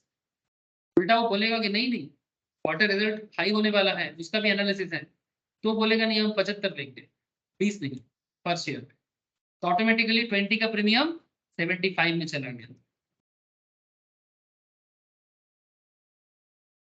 Let us keep this discussion at the back of our mind. We will now take up second point, that is time. Time क्या है sir? When there was a 6 months time, ध्यान से सुनना।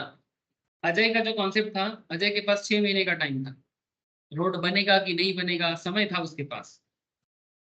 Similarly stock market में भी time का matter होता है। Ajay knew that there was ample time for the dust settle and truth to emerge, मतलब रास्ता बने कि ना बने, हाईवे प्रोजेक्ट आए कि ना आए। However, instead of 6 months, what if there is only 10 days time? अगर टाइम कम हो जाता है तो क्या होगा? Since the time has shrunk, there is simply not enough time for the event to unfold. Under such circumstances, with time not being on Ajay's side, do you think Ajay will happy to pay 1 lakh? Hello? Ajay के पास अगर time नहीं है, मतलब अजय कौन था?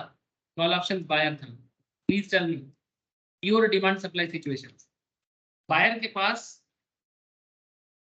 Time कम है, 10 दिन time है, 6 महीना नहीं, तो क्या अजय 1 लाख देने के लिए रेडी रहेगा या कम देगा?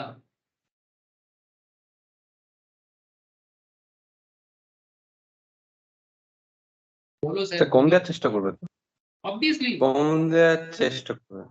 एकदम सर 100%, क्योंकि उसके पास इतना समय नहीं है कि वो सच में उसका जो ट्रेड है वो फुलफिल होगा, तो इसलिए बायर जो है वो कम प्रीमियम देने का कोशिश करेगा। तो सर आप बात को समझे, ये बात एक तरफा नहीं है, दो तरफा बात है। बायर का भी चलता है, सेलर का भी चलता है।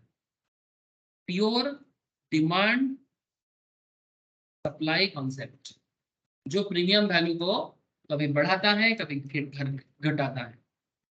Anyway, the point that I want to make here is both news and time in perspective in this premium is never a fixed rate. इसीलिए प्रीमियम कभी भी फिक्स नहीं होता।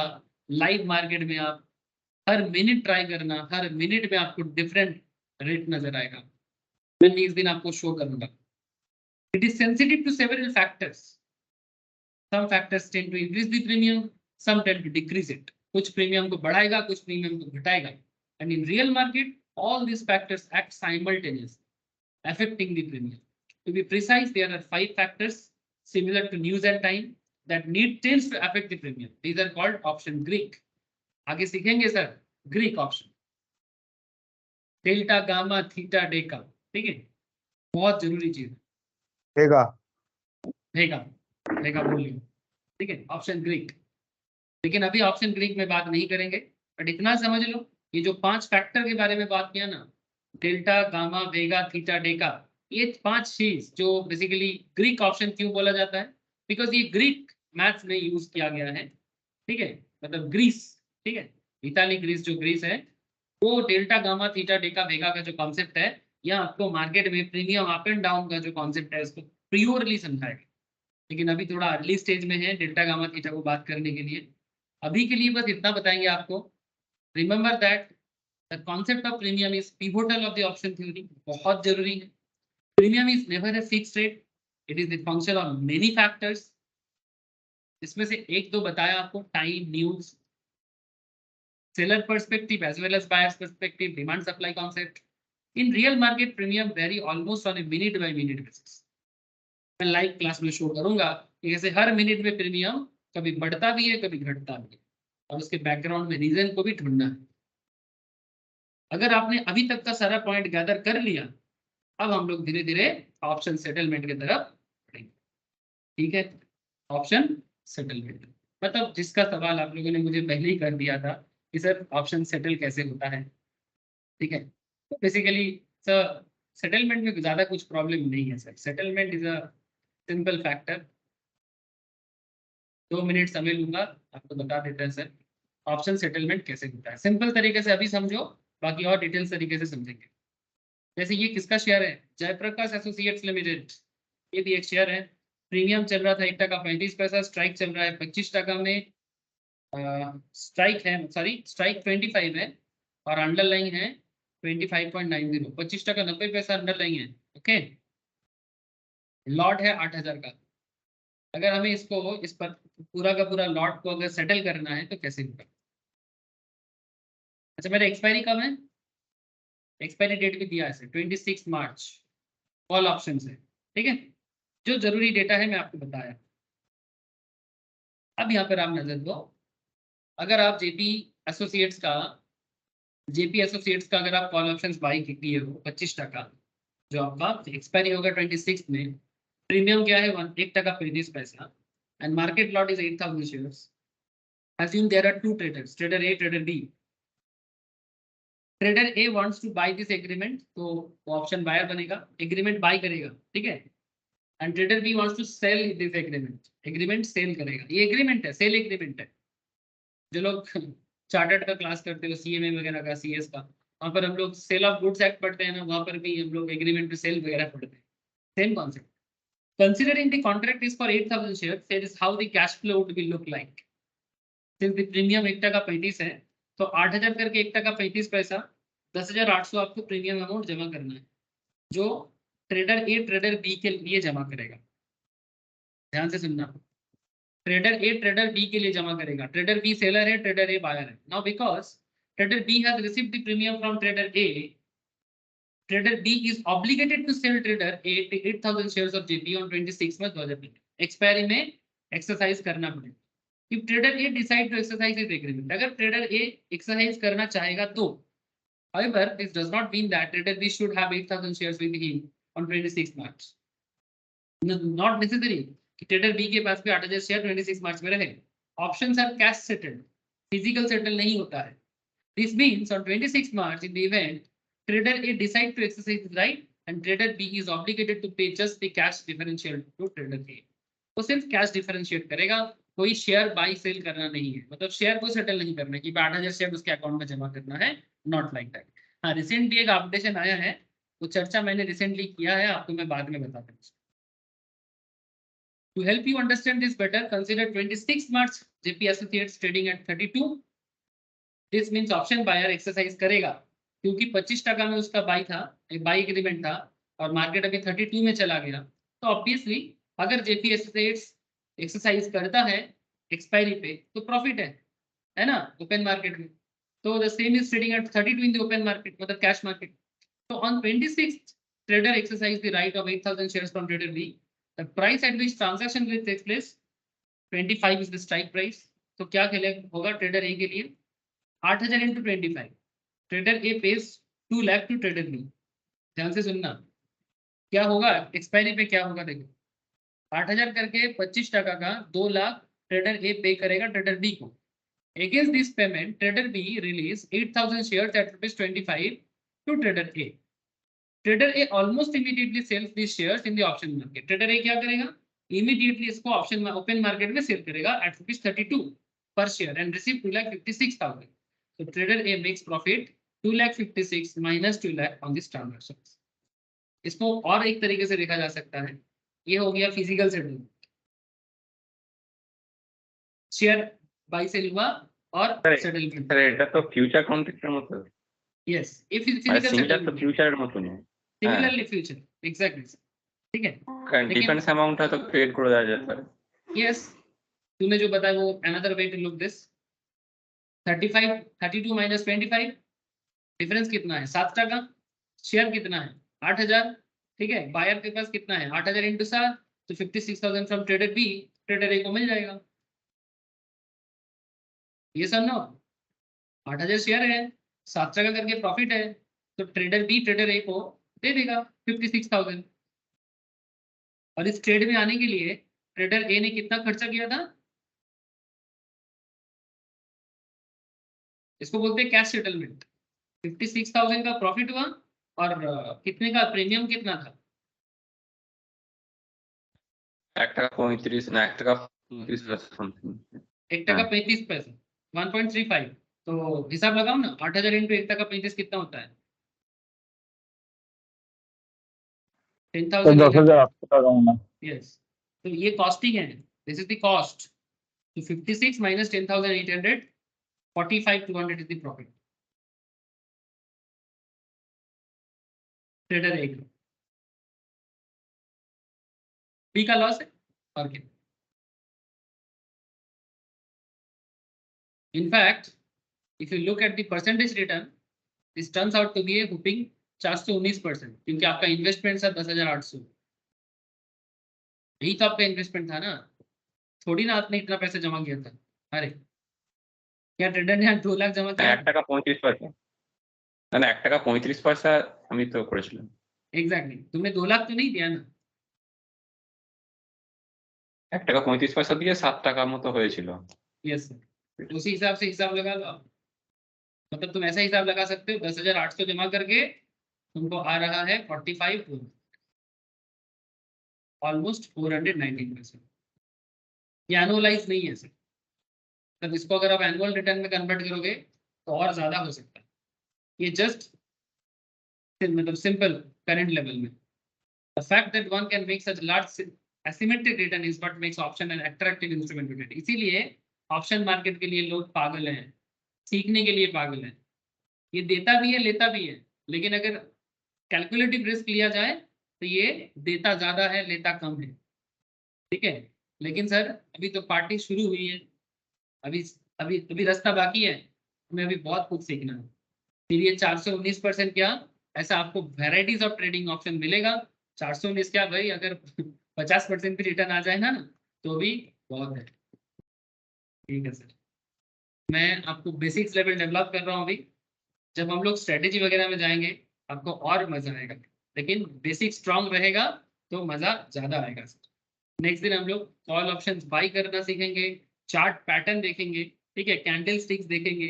उसके बाद हम लोग बात करेंगे कि किस तरह से कैंडल स्टिक के ऊपर बेस करके, टेक्निकल एनालिसिस के ऊपर बेस करके ट्रेड लेना चाहिए और उस ट्रेड में किस तरह से प्रॉफिटेबिलिटी सिचुएशन क्रिएट होता है, ठीक है सर। पीयूष, पूर्वा, पूर्वा আপনি বুঝতে পেরেছেন? হ্যাঁ পীयूष বল, হ্যাঁ কি হ্যাঁ বললি? স্যার,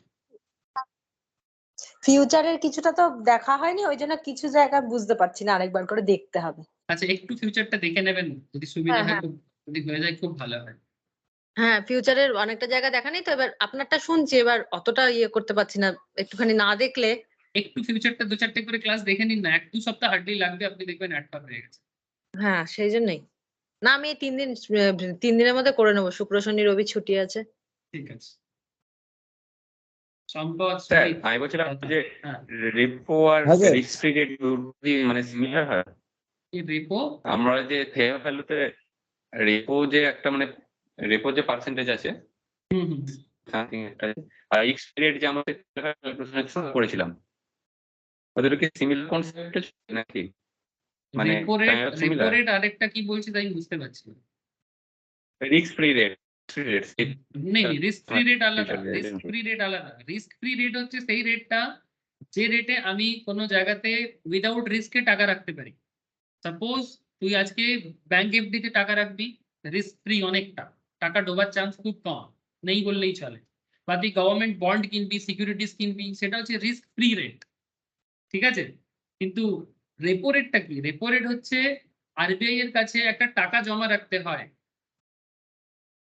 কমার্শিয়াল ব্যাংকগুলোকে, সেই রেটটা যেটা, সেই রেটটা রেপো রেট বলে, রিপারচেজ রেট।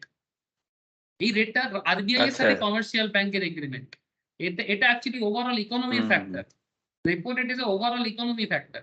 এখানে কমার্শিয়াল ব্যাংকে যে ডিপোজিট রাখতে হয় বা টাকা নিতে হয় আরবিআই এর থেকে, সেই রেটটা হাই হয়। সেই রেট হাই হয়ে গেলে ইকোনমিতে এফেক্ট পড়ে।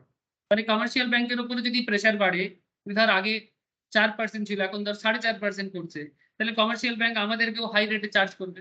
যখন একটা হোম লোন নিতে যাবি, একটা বিজনেস লোন নিতে যাবি, একটা কার লোন নিতে যাবি, সব জায়গাতে লোন রেট হাই হয়ে যাবে। সেটার ইম্প্যাক্টে কি হবে? ইকোনমিতে ক্যাশটা কমে যাবে। ক্যাশ কমে যাওয়া মানে বিজনেসে একটা ইফেক্ট পড়া, ব্যাংকের বিজনেসে ইফেক্ট পড়া। মানে ব্যাংকের মেন বিজনেস কি? লোককে লোন দেওয়া, লোন থেকেই ব্যাংক কামায়। আর যদি লোক লোনটাই কম নেয়, তাহলে ব্যাংকের বিজনেসটা কি হবে? বুঝলাম স্যার। বুঝতে পারলি? এই জন্য হ্যাঁ রেপো স্যার, রেট, হ্যাঁ। Repo rate. আচ্ছা এবারে বলবি তাহলে স্যার আরবিআই রেপো রেট বাড়ায় কেন? অনেক সময় টাকা এত বেশি বেড়ে যায় মার্কেটে, ইনফ্লেশন শুরু হয়ে যায়, ঠিক আছে। মানে লোকের কাছে অনেক টাকা, তো অনেক টাকা যখন মার্কেটে খুব কম জিনিসকে চেঞ্জ করে, ধর 10টা লোকের কাছে কোটি টাকা আছে আর মার্কেটে একটা জিনিস আছে 5,000 টাকা, তো সব কোটিপতিরা যদি 5,000 জিনিসটা কিনতে চায়, এ বলবে আমি নেবো, ও বলবে আমি নেবো, সে বলবে আমি নেবো, তাহলে 5,000 জিনিসটা আর 5,000 থাকবে না, ওটা অটোমেটিক্যালি 5 লাখে পৌঁছে যাবে। কথাটা বুঝতে এই পারলি? কনসেপ্টটা স্যার মেইনলি আমাদের ওয়েস্ট বেঙ্গলেতে বিশেষ করে ল্যান্ডের ক্ষেত্রে বেশি হচ্ছে, ইয়েস এক্স্যাক্টলি। মানে জমি কেনাবেচার ক্ষেত্রে। হ্যাঁ, এবারে যখন ইনফ্লেশন ওভারঅল মার্কেটে ইনফ্লেশন বাড়তে থাকে, তখন রেপোকে বাড়িয়ে দেওয়া যাতে লোকের হাতে টাকা কমে যায়। হুম, তাহলে বুঝলাম। এরকম আরো অনেক রিজন আছে, আমি জাস্ট একটা দুটো বলবো। এগুলো সব ফান্ডামেন্টাল কনসেপ্ট, এই স্যার। কনসেপ্ট গুলো বুঝতে পারলে ধীরে ধীরে খুব সুবিধা হবে। ঠিক আছে, আমি যখন ফান্ডামেন্টালের ক্লাস স্টার্ট করব, তখন ফান্ডামেন্টাল করব। ফান্ডামেন্টাল করলে Okay, এই sir. যে ইকোনমিক চিন্তাগুলো ডেভেলপ হবে। ওকে, আজ এতটাই তাহলে। নেক্সট উইক ওকে দেখা স্যার, হবে। নেক্সট উইক মিলে গেছে। ঠিক আছে, টাটা। ও দাদা, রাখছি স্যার। Okay bye. বাই দাদা। ওকে টাটা। স্যার বল। বলছি স্যার, এই স্ট্রাইক প্রাইসটা সবসময় নিচে নিচ্ছে কেন? এটাই তো বুঝতে পারছি না। মানে যেটা বলবো। মার্কেট প্রাইস চলছে বলবো ওর বলবো থেকে নিচে যাচ্ছে, তাহলে তো স্যার লাভ কি হবে? বলবো নেক্সট ক্লাসগুলোতে বলবো কখন কোনটা নেওয়া উচিত। অনেকগুলো ব্যাপার আছে, একরকম ব্যাপার নেই, ঠিক আছে। ঠিক আছে, রাখছি স্যার। ঠিক আছে।